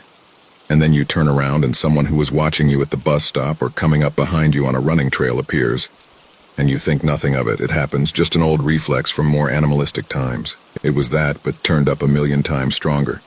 Unbearable almost. More like what a deer caught in headlights must feel just before the car hits and breaks their bones. I got closer. The shape didn't move. I walked all the way up beside the house where the road bends, and the shape did not move. Did not fix anything in the window because there was nothing to fix. Didn't fiddle with the blinds. Didn't turn away when they saw me approach and stare. Just stood there, perfectly still as the rest of that house, as still as everything in that weird bubble universe of a garden. Thinking about it then, I realized I'd never seen the trees sway in any breeze. It stood there as if its only purpose was to stand there. It stood there as if it was waiting for something. It stood there as if it was waiting for me. I walked by. What the hell else was I supposed to do? Stay there, staring back like a freak? People are allowed to stand in their windows. They're allowed to do whatever they want in their homes. I was the weirdo out there, making up nonsense because my mind won't ever shut up, and no matter what I felt was irrelevant. I walked by because I was scared. I couldn't get home fast enough, all the time feeling like that watched feeling never left me, that thing boring its gaze into the back of neck. I don't know why I thought of it as a thing. It was a person, clearly, but it was a person as much as that house was a house. Rudimentarily, barely, emptily. I got home and I drank 3 beers, not giving a shit about the warnings on my meds, and fell asleep watching something stupid on TV. Some boring talk show about local politics droning me into sleep with its mundanity. You'd think I had nightmares, that my spooky brain would take this fucked up event and turn it into a feast of horrors, but I didn't dream anything. I woke up and the space between the previous night and late morning was entirely empty to me. Not the kind of blackout you get from being drunk, not that. I've had my fair share of those over the years, and this wasn't blissful darkness. I still had the inexplicable feeling that I had dreamt, that I had been somewhere, the way you go to places in your mind when you dream and understand that time has passed, but that the place was a nothing where something should have been. Just emptiness. Just the house, I suppose. It was still enough to amuse me. I don't scare easily. You don't get through the kind of shit I've been through by being easily scared. People do. Memories sometimes, that cloying feeling of pathological unwellness that rots you from the inside. The hard truths in life do. Like the fact that sometimes the people who love you the most will cut you the deepest because they just can't help themselves. Not people in windows, not scary stories, not made-up things. Not the things that should scare me that are designed to. Real intimacy, now that's fucking terrifying if you ask me. This question mark. This was funny, it was exciting. It was something that wasn't boring and mundane when everything else seemed to be, and honestly I couldn't wait to go back. Now I know why people in horror movies act like idiots. Because they are, because they're fucked up, because we all have something in our heads that won't let us rest. Because we never quite outgrow that urge to touch a hot stove just to see what happens. Just to feel our skin sizzle a little. Some of us don't even have anyone to teach us not to. Some of us have our hands pressed against the burner and held there, and we learn to like it. So back I went. I pretended to have a whole Saturday full of things that normal people do. Washing clothes and dishes and catching up on some vacuuming, taking a long bath and reading a magazine, messing around on the computer for a bit. All the while pretending like I wasn't waiting, like I wasn't in standby mode until nighttime, when I would go back to that house and maybe catch a glimpse of my watcher again. More realistically, see nothing, and realize that I didn't even see anything the night before. To be honest, I'd also had a beer with dinner, maybe 2, I don't recall. Actually, I'd like not to recall, but I know. As soon as time came around the same time as the night before, I was out the door and lighting up a smoke, saying hello to the rare neighbor on their way to town to have a pub night with friends or the like. It really is a sleepy little place, and I'm glad because too much noise and hustle drives me crazy. I hated living in the city. Here I feel like a ghost, a dark, ill-fitting shape of something that's awkwardly settled into an easier life, a vampire in retirement, out of place but content. The house was, of course, where it always was, waiting for me. Blank, pale face with black, unseeing eyes, nothing in the window. I remember actually sighing, in relief of disappointment, I'm not sure which, and so I stood there in the dark, by the still trees and my still empty house, and felt a little dejected. A little stupid. I lit a cigarette and smoked for a bit, still enjoying the vast night, the moon and the stars. I cheered myself up by thinking that it was the weekend after all, and I could play some guitar when I came home. Maybe call my friend I haven't heard from in ages and see if she was doing better. I stood there for a while, finishing my cigarette and lighting another, fiddling with my phone. Maybe I was waiting, truth be told. I was selecting an album to play and stubbing the cigarette out on the ground, and in that movement I saw it, out of the corner of my eye. The shape. It was standing there again, so still and so dark, and the prickly feeling at the back of my neck came back. I was pretty close to the house, closer than I'd ever gotten before, almost to the gate, and I suppose I wouldn't have heard the blinds open. It's a small noise, but I think I might have. I should have. I have really good hearing, hypervigilance, my doctor calls it, attuned to a pin drop on the floor above me sometimes, to the smallest cough, to what feels like people's thoughts sometimes. It's the world's most annoying superpower, and I always have to plug my ears to get any sleep if I don't manage to focus on something lulling from the TV. I could hear the faint sounds of music from the house way up the street, and the highway was a muffled buzz masked by the woods. And I could hear all these things as clearly as I always can. But I didn't hear the blinds open. Even though I was just a few feet from the source, it's... whatever, that's normal. I don't know why I'm focusing on that right now. I'd periodically been looking up at the house, at the window, and a minute ago the blinds that had been closed were open and the shape was there. It was looking at me. I knew it was looking at me. I stood there, frozen for a while, staring up at the thing staring at me, wondering if I was losing my mind with the detached amusement that thought always brings me. And then I shook my head to snap myself out of it. And the thing shook its head too. It shook its head like I had shaken mine, black hair swaying a little, and I felt oddly sick. I don't know why. That deer in the headlights feeling was more of a mouse in the lights of semi-truck strong, and I felt calm. I know that doesn't make sense with everything else I'm telling you here, but it's what I felt. Something had gone still inside of me, completely still and empty. It crept into me like a foreign force, like something outside of me, winding its tendrils from the dark and into my body. It wasn't mine. It came from the house. I walked up a step. I walked another step, until I was pressed against the gate, against the unusually tall rails that looked almost like prison bars in the shadows, until my hands were pressed against them and I tried my hardest to squint, to see. It was useless. There was no light. There was no light at all, and there was none coming from the street lights that were too far away, or the house up the road that was closest, and it didn't reach here, and that wasn't why I could see the shape. I don't know why I thought that was why I could see it the night before. I don't know why I thought that when the light was coming from behind it. Only the light wasn't light.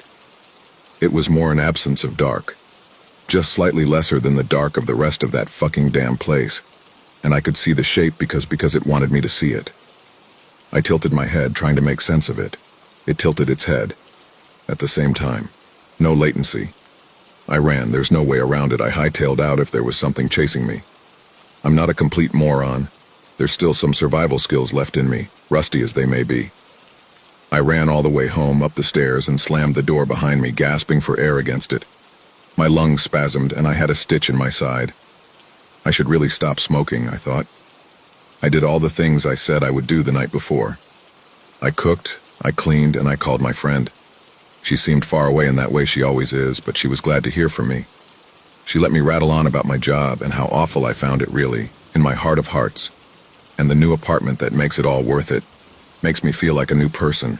Someone decent and respectable and all those things I told myself once that I didn't need, but secretly craved somewhere inside all along. It was good to speak to her, good to laugh a little about stupid things. She did seem better. I could hear it in her voice and the way she spoke about the new succulents she had just bought, about how she looked forward to the coming spring, and how it would bring with it some much-needed sunshine. I hope she stays that way. I hope she stays clean this time.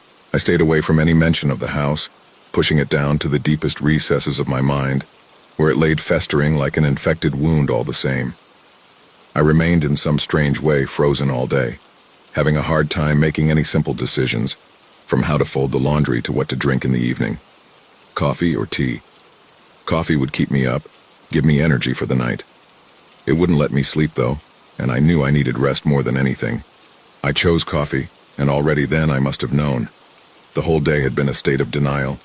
Each task I set up for myself was another way to bargain, to plead for one more moment of normalcy before the inevitable came. I knew I was going back. I was going on another excursion to my wooden-boarded haunt.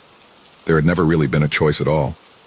It was early November back then, and the late-night air blew chilly, chapping the skin of my face and hands. I didn't care. All I wanted was another look at it. The house was waiting for me, so serene against the backdrop of the woods in the distance, with its knotted fingers of elm tree and birch reaching crookedly up toward the sky. There were no clouds that night.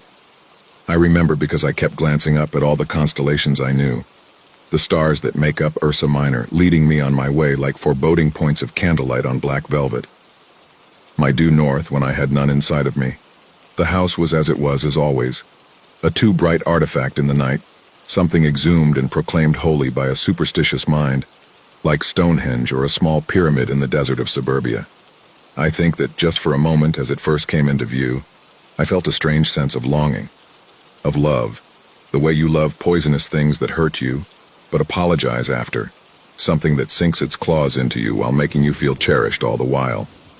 And then, as suddenly as it had come, the feeling passed, and it was just a house again. No one's home but a pile of wood and concrete. My feet found their way up the road toward it on their own accord. I wanted to go back to my apartment where there was warmth and some soup in the fridge to eat, but they were not in agreement with me. This time my figure was waiting for me. Not only that, but it was outside. Next to the little shed in the backyard of the house, the figure stood unnaturally still, as only something from another reality could. Not a single hair blown here nor there by the wind, not a twitch of its thin, sharp limbs. It just stood there, absorbing all light like a long, dark tunnel leading nowhere, the kind that feels almost creepy to pass through on a highway stretch. As I approached, I was hit by that strange feeling again, prickling the back of my neck, telling me I was doing something stupid. I had to agree with enthusiasm. I felt watched, picked apart, dissected by this creature's pitch-black, blank eyes. They glowed the faintest ember in the dim starlight, unsettling like a pair of blood moons, and it made me want to snuff them out somehow. They followed me as I came closer, squinting in the dark. It stood by a swing set, one I'd never seen before. A basic, rusty construction with 2 seats that looked uncomfortable just to look at. It made me think of the ones I'd had as a child in the crappy neighborhood I'd grown up in. Another children's drawing approximation of something that could actually be used. I stood there for a while, and the figure didn't move until my phone started vibrating. My friend calling me this time. And once I'd fumbled my phone off, it was gone. I looked up and saw nothing, like it had never been there at all. It wasn't a very eventful meeting. What scared me most was the air of expectation around the thing, as if it had been waiting for me for a while. What scared me most was the notion that I had been about to sit down on one of those swings had we not been interrupted. The recognition in its holes for eyes. During the next couple of days, I kept on taking excursions to the house. Every time I told myself I'd stop, that I had better things to do, something profoundly creepy would happen. Some bad omen or other that brought me right back to the cursed place like a moth to flame. Once I saw nothing but a cat crossing the road, over to the eerie construction lot on the other side, but it was a strange approximation of such a creature that it stopped me dead in my tracks. The cat was sleek, sharp, and moved with animatronic precision. And I know that makes it sound like any other feline, but I swear this one seemed to be even more aware of its surroundings than other cats I knew of. It moved with the utmost of nonchalant indifference, yet I could tell its eyes were fixated on me as it made its fast track to the scrap heap down the road, and I got this weird feeling that it wanted me to follow. I didn't, because I know the rules of horror pretty well, and following that little demon underneath a sheet of metal was not on the list of survivor moves. But I kind of wanted to. I had some feeling that my fate would be decided there in the dark, and the morbid curiosity I felt made me feel almost feverish with it. Later, I would think back on the time I saw a cat cross a road and laugh about it. How terrifying I would chuckle. What would I even call the incident to convey the true horror of it? The curious case of the fast-moving cat? It was all nonsense. Still, it scared me off for a few days after that one. It was the closest to something living I had come across at that place. Something else would happen as soon as I plucked up the courage to go back there, and live inside my head for ages as I turned it over, trying to make sense of it. There is a shed behind the house. Rather, sometimes there is a shed. When I first discovered it, there was nothing but the manicured lawn behind it, stretching far beyond its fenced-off borders, flowerless and almost neon green. The third time I passed, a small shed sat off to the side, looking old and worn as if it had been there for eons. It was the same unassuming white color as the house, only much more weathered and fraying. It looked at me with its one window like an eye, just like that cat, observing me as I passed, open and lidless. It was just one large square window turned on its side, the corners pointed like a star. There was no door, nothing through which you could enter into the black hole inside, no doubt waiting to swallow you whole. I shivered as I passed it. I knew that it was staring right at me, following me with its one sole access to vision. And what is it they say about abysses? I kept my gaze resolutely on the ground in front of me, ignoring the same old feeling of being studied, by a shed of all things, even though that familiar feeling of paranoia festered inside of me like a wound. I had never felt so seen, and just like the figure in the window, the shed made me afraid to be trapped somehow. I knew, despite the fact that there seemed to be no entrance into it, as soon as I stepped foot inside, that would be it. No going back from the decision to enter what was surely another realm, a hellscape beyond even my imagination. I had this thought that it was beyond it because there was nothing to imagine, that the stark lack of assault to my senses would be worse than any horror I could come up with. Imagine being trapped forever in nothing. It made me sick with fear. I've seen that shed pop in and out of existence since. Sometimes it's behind the house, hiding somewhere off to the side, sometimes in front of it, sometimes it's nowhere to be found. Those times worry me the most. Whatever it's up to, I can't imagine that it's doing any good. I had honestly lost my mind a little at this point. Sometimes I swore I saw shadows running across the lawn. Once I saw a vaguely humanoid shadow scale the wall and disappear before my open eyes. Once I saw, well, you wouldn't believe me. And always that sense of something bad happened here, tightening my chest as I walked by. I'm here to write about the last time I ever went to that place, for the most part. It was one of those moments you can't forget, can't get rid of, that reshapes your life in some strange way that's unavoidable, like it was always leading toward that point. The shape didn't move. I raised my other hand, gave that silly little wave I hadn't last time, wondering if it would copy me as I did. It just stayed perfectly still, watching, blank. And a thought came into my head that feels weird to describe because it doesn't make sense now as I type it, as I think it over in my head again. I remember thinking, oh, she doesn't see me. I don't know why I thought of it as she. Here in the comfort of my home, here in the after, I only think of the shape as it. Then, however, it was a she, and I knew for certain that if I just got a little closer to her, she would be able to see me better, and so I took another step all the way up to the gate again, and reached my hand through the bars this time. Like all the way from the floor above, she would be able to take my hand somehow. Reaching up like a child, palm open, to be picked up and maybe held.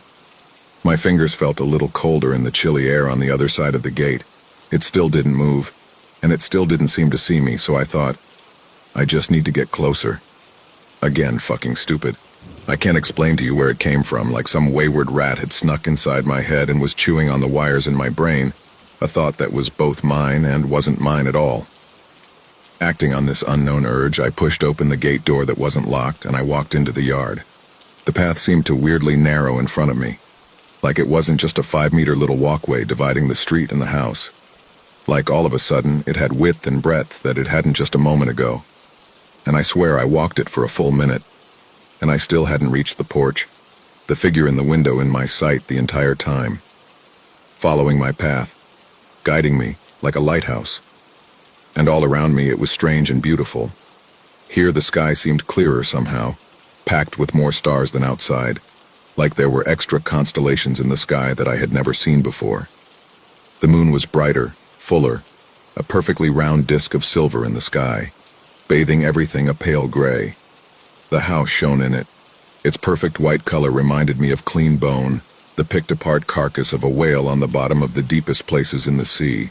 After all, the creatures that live down there have had their fill. A melancholy sight, almost. A little lonely, perhaps, beautiful still, its perfect arches and perfectly straight pillars holding up the roof, which in turn was holding up the sky, and the stars twinkled and the figure watching over me was still. I felt so at peace. For the first time in forever, for the first time ever maybe, the normally rushing thoughts in my head that roiled and churned were just quiet. Still, like the figure in the window, stilled by this odd architecture and its perfect symmetry. Every blade of grass was a perfect line, like nature never otherwise seems to accomplish, and on them little droplets reflected the moonlight like glass, like pearls of moisture on a spider's web. It hadn't been raining, it was too early for dew. The trees were moving, caught in some wind I couldn't feel myself, and they seemed to be swaying like dancers, rhythmic and giddy, chattering like a crowd at a concert right before the act shows up, all loud, excited whispers that bleed together to one loud hiss. Ready for the show. I kept on, and after a time long enough for me to wonder if I would ever reach the house, I was suddenly at the porch. The porch had been far away, the porch was now at my feet. I stopped for a second. I hesitated, frowning at it, some trace of normalcy kicking back into me. This isn't right, I remember thinking, feeling that car sickness you get when the world in your eyesight doesn't line up with what your inner ear is feeling, when everything is a too fast-moving blur of unfamiliar shapes. I remember thinking, this doesn't make any sense. They say just keep your eyes forward when you feel like that. Look straight ahead and focus on the horizon. Some fixed point ahead and the nausea will get better. So I raised my head again, up toward the window, up to the figure who must be able to see me better now. It didn't move, it still didn't react. In fact, it didn't seem to care about me at all, and for some reason I really wanted it to. I needed it to, so I took one slightly wobbly step toward the little stairs, the gravel crunching underneath my boot. A noise so loud it rang in my ears pierced the serene quiet. My hands flew toward my ears for some reason, hiding away from it, confused, looking around for the source in panic. The figure in the window slammed its fist against the glass so hard it rattled the wooden frame. The first and only real confirmation that it was a person, although of course it was a person, I knew it was, all along I knew. And its white fists pressed against the glass for a second and were gone again. They left no mark. I should have left then. If there was any concept of leaving still in my head, I would have. I can't explain it, but my mind had shrunk somehow. Rooms that had been open and leading into other rooms were shut, locked, and only simple and oddly connecting thoughts were left. She needs help, I thought. She's in trouble. She needs my help. It felt so right, that thought. Somehow it still feels right, but everything around it was just a blur, dysfunctional, broken apart. I swear it felt like that one time my friend and I took an acid trip from hell in the back of her dad's Volvo, and it took us both an hour to figure out how to open the door. Like that, but less pleasant. More pleasant. It's hard to say. The woman in the window needed my help, and I was right there. And who was going to stop me? The door was open. I knew the door would be open, I just did, and no one could even see me here, standing in the dark at the end of the street. Why would they even try? Don't worry, I thought to the shape in the window. Don't worry, I'm coming. And I took a step up the porch stairs, and then another, and then the last. I was on the porch and I couldn't see the window anymore, but I could hear another bang, even louder than before. It made me stop in my tracks for a moment, but only a moment. Then I was at the door and I realized that I needed to hurry or she might not make it, and I can't tell you what it was I thought she wouldn't make it from. But alarms were going off in my head and I needed to get inside. I should get inside. I was invited. Wanted. The inside was waiting for me. Another bang, and this time a scream. A blood-curdling thing. Booming noise, a scream so loud it should have woken up the whole street. Should have brought out at least one nosy neighbor to investigate, maybe call the police. There was no street here, there was nothing here, and everything that had been was far off now. Too far to hear or see. I needed to get inside. With every step I took, that figure in the window banged and yelled. And if there were words to it, they were unknowable, undistinguishable, muffled, like when you yell underwater and all that's coming out is bubbles, reaching the surface with nothing inside, empty, hollow, void of meaning. Still it kept screaming until I was at the door and my hand was almost on the handle, and I wanted to leave. I needed to get inside. Once again I leaned my head back and through an angle not possible saw the creature right above me. Saw nothing but it. Nothing but its blank face and that hair, long and black. Long like my mother's, the way I remember it on those rare days in the summer when she would let it out of her normally tight bun, when she would laugh and seem at ease in her own sharp way, never fully but a decent enough facsimile, and it would shine in the sun, and I thought she was so beautiful that I wanted to be like her when I grew up, that I never could because I was something small and dirty and unwanted, because she told me so. But she would smile then, and I knew she loved me, or the closest she had ever really gotten to that feeling. For some reason at that moment I missed her. It was a split-second thought, an incoherent echo from somewhere deep inside of me I never feel anymore. Somewhere small and desperate and helpless. Somewhere I thought was long gone and dead, like her. That died with her, and I was glad that it had. And I was glad she was dead, so glad that it was finally over. And I never thought about any. If that, because how the fuck do you have a conversation about things like that even with yourself? Those deep, dark things that never see daylight, that are pushed beneath shopping lists and bus tables and conversations with people you don't care about anything at all that isn't that. For a moment I was small again. I regressed years and years and became that girl from so long ago, or maybe someone else entirely, someone who saw clearer than I do, and the world seemed huge and strange and utterly terrifying. Something with razor-sharp teeth and blurry edges, like an old photograph taken in bad lighting. You took home from the developers and stared at, confused, trying to make sense of what you knew were familiar things you yourself had tried to capture. Happy moments that now didn't make sense to you at all. Just pitch black and pinpricks of light, and all I saw was black and pins of light. And I knew that they were stars, and I didn't know, and I didn't understand, and I missed my mother and tried to see, but I couldn't. The world was upside down. Everything before was everything behind, and the ground had opened up into the sky, and all things were eternal, and there was screaming, only screaming, and I didn't know if it was the thing in the window or me. And I could taste tears like an ocean on my tongue, and all around me were branches of trees that weren't trees, but a forest so dark and deep I would never find my way out, that weren't branches but teeth at the entrance of a gaping mouth, and a house that was not a house but was that mouth, open and waiting and somehow so inviting. And I would be happy there, I could be happy there, I could learn to be happy there, and all things were eternal, and I could be happy I could. The thing in the window slammed its fists against the glass so hard that I don't know how it didn't break it. It was only glass after all, and reality slammed just as harshly back into me. I let go of the handle, and I threw up, right there on the pristinely white front porch. I ran.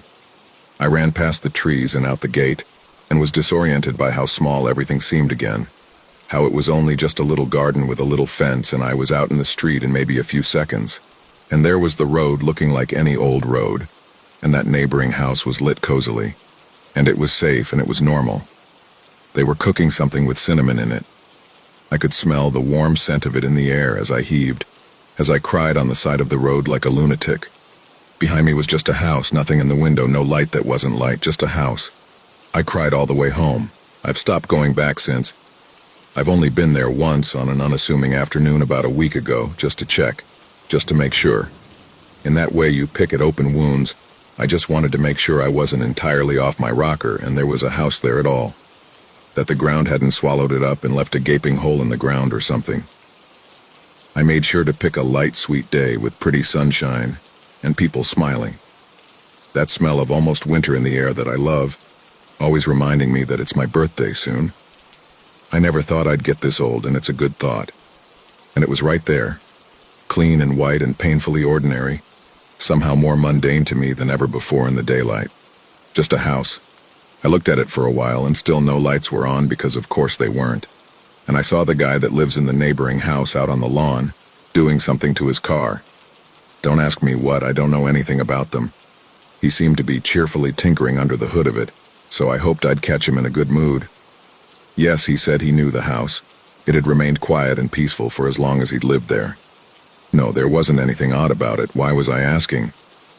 It's just, I said, grasping at a suitable straw. I found the cat that sometimes leaves their yard, and I was wondering when they'd be around, the owners in that house. I had obviously not, and if I had, the thing would have probably clawed my eyes out or possessed my soul or something. It felt like a suitably horror protagonist thing to say, though, and the guy nodded slowly. Sure that, he said, as if remembering the little beast brought as much anxiety in him as it did in me. It was weirdly comforting that I wasn't alone. He stroked his chin in thought, and a black smear of oil was left on his chin. He looked distant for a moment, far off. I agree, they're not around much, although sometimes I can see. Sometimes there's a... In the backyard? I knew what was in their backyard. We avoided each other's eyes until he coughed, snapping out of wherever he'd gone awkwardly. I thanked him for not knowing much but trying, and I grabbed a few apples out of the basket and hurried off, hoping I wouldn't be that weirdo neighbor from now on. Things like that spread easily, and I'm already a bit of a peculiar figure, walking around late at night in my vampire coat and docks. I'm starting to wonder just how much strange shit goes on in this world, because I know now that you don't tell anyone about it when it does. You lock it up inside your head and forget, choose to forget. Do your very best to forget. What would I say if I did say something you would call me crazy? So just this once I've written it all down before I let it fade away or really go nuts. I don't have time for that. I've worked too damn hard to really let myself slip away, especially to a moment of recklessness and stupid, morbid curiosity. Hey, I guess that's what they'd call progress. A few years ago I wouldn't have thought that way at all. A few years ago I was chasing every socket I could find to stick my finger in, but I'm tired. It does eat at me a little, of course it does. The fear and the doubt, the memory of floating into emptiness like some unholy sea, of being trapped forever. I'm only human. Sometimes I can't sleep. I try not to think about it too much, not to let me brain do that thing where it spirals into places too deep to crawl out of. I've stopped drinking entirely, and that helps. I've taken up running, would you believe it? I have the stupid shoes and water bottle with a little reflex and everything, and it helps too. I hate it, but it helps. My route is an entirely different direction to that fucking thing, and I stay as far away as I can. It helps. I've bought a snowflake string light for my balcony. I vape like a dickhead. I've decided to make this place a home, not just somewhere I live. I hope someone out there maybe gets a kick out of this, because I still love a good story, and I always will. And that's what it'll have to be to me now. Just a story before one day hopefully I forget all about it, stop sleeping with the light on. Just a story about a house. Just a house. But you know it's not. The only thing that really keeps me up and frays at my nerve endings are the dreams that sometimes slip through. Flashes of that night, the shape in the window, it screams. Normal enough, and they're becoming very rare. But every once in a while something slips through and I can't focus on anything else. The feeling of being sucked underwater stays with me all day. The worst part is the more I analyze everything from a safer distance, the less I believe my first impressions. The more I have them, the more I'm becoming certain of what it was screaming at me, and I don't think it was threatening. I'll never be 100% positive, but I'm pretty sure it was, don't.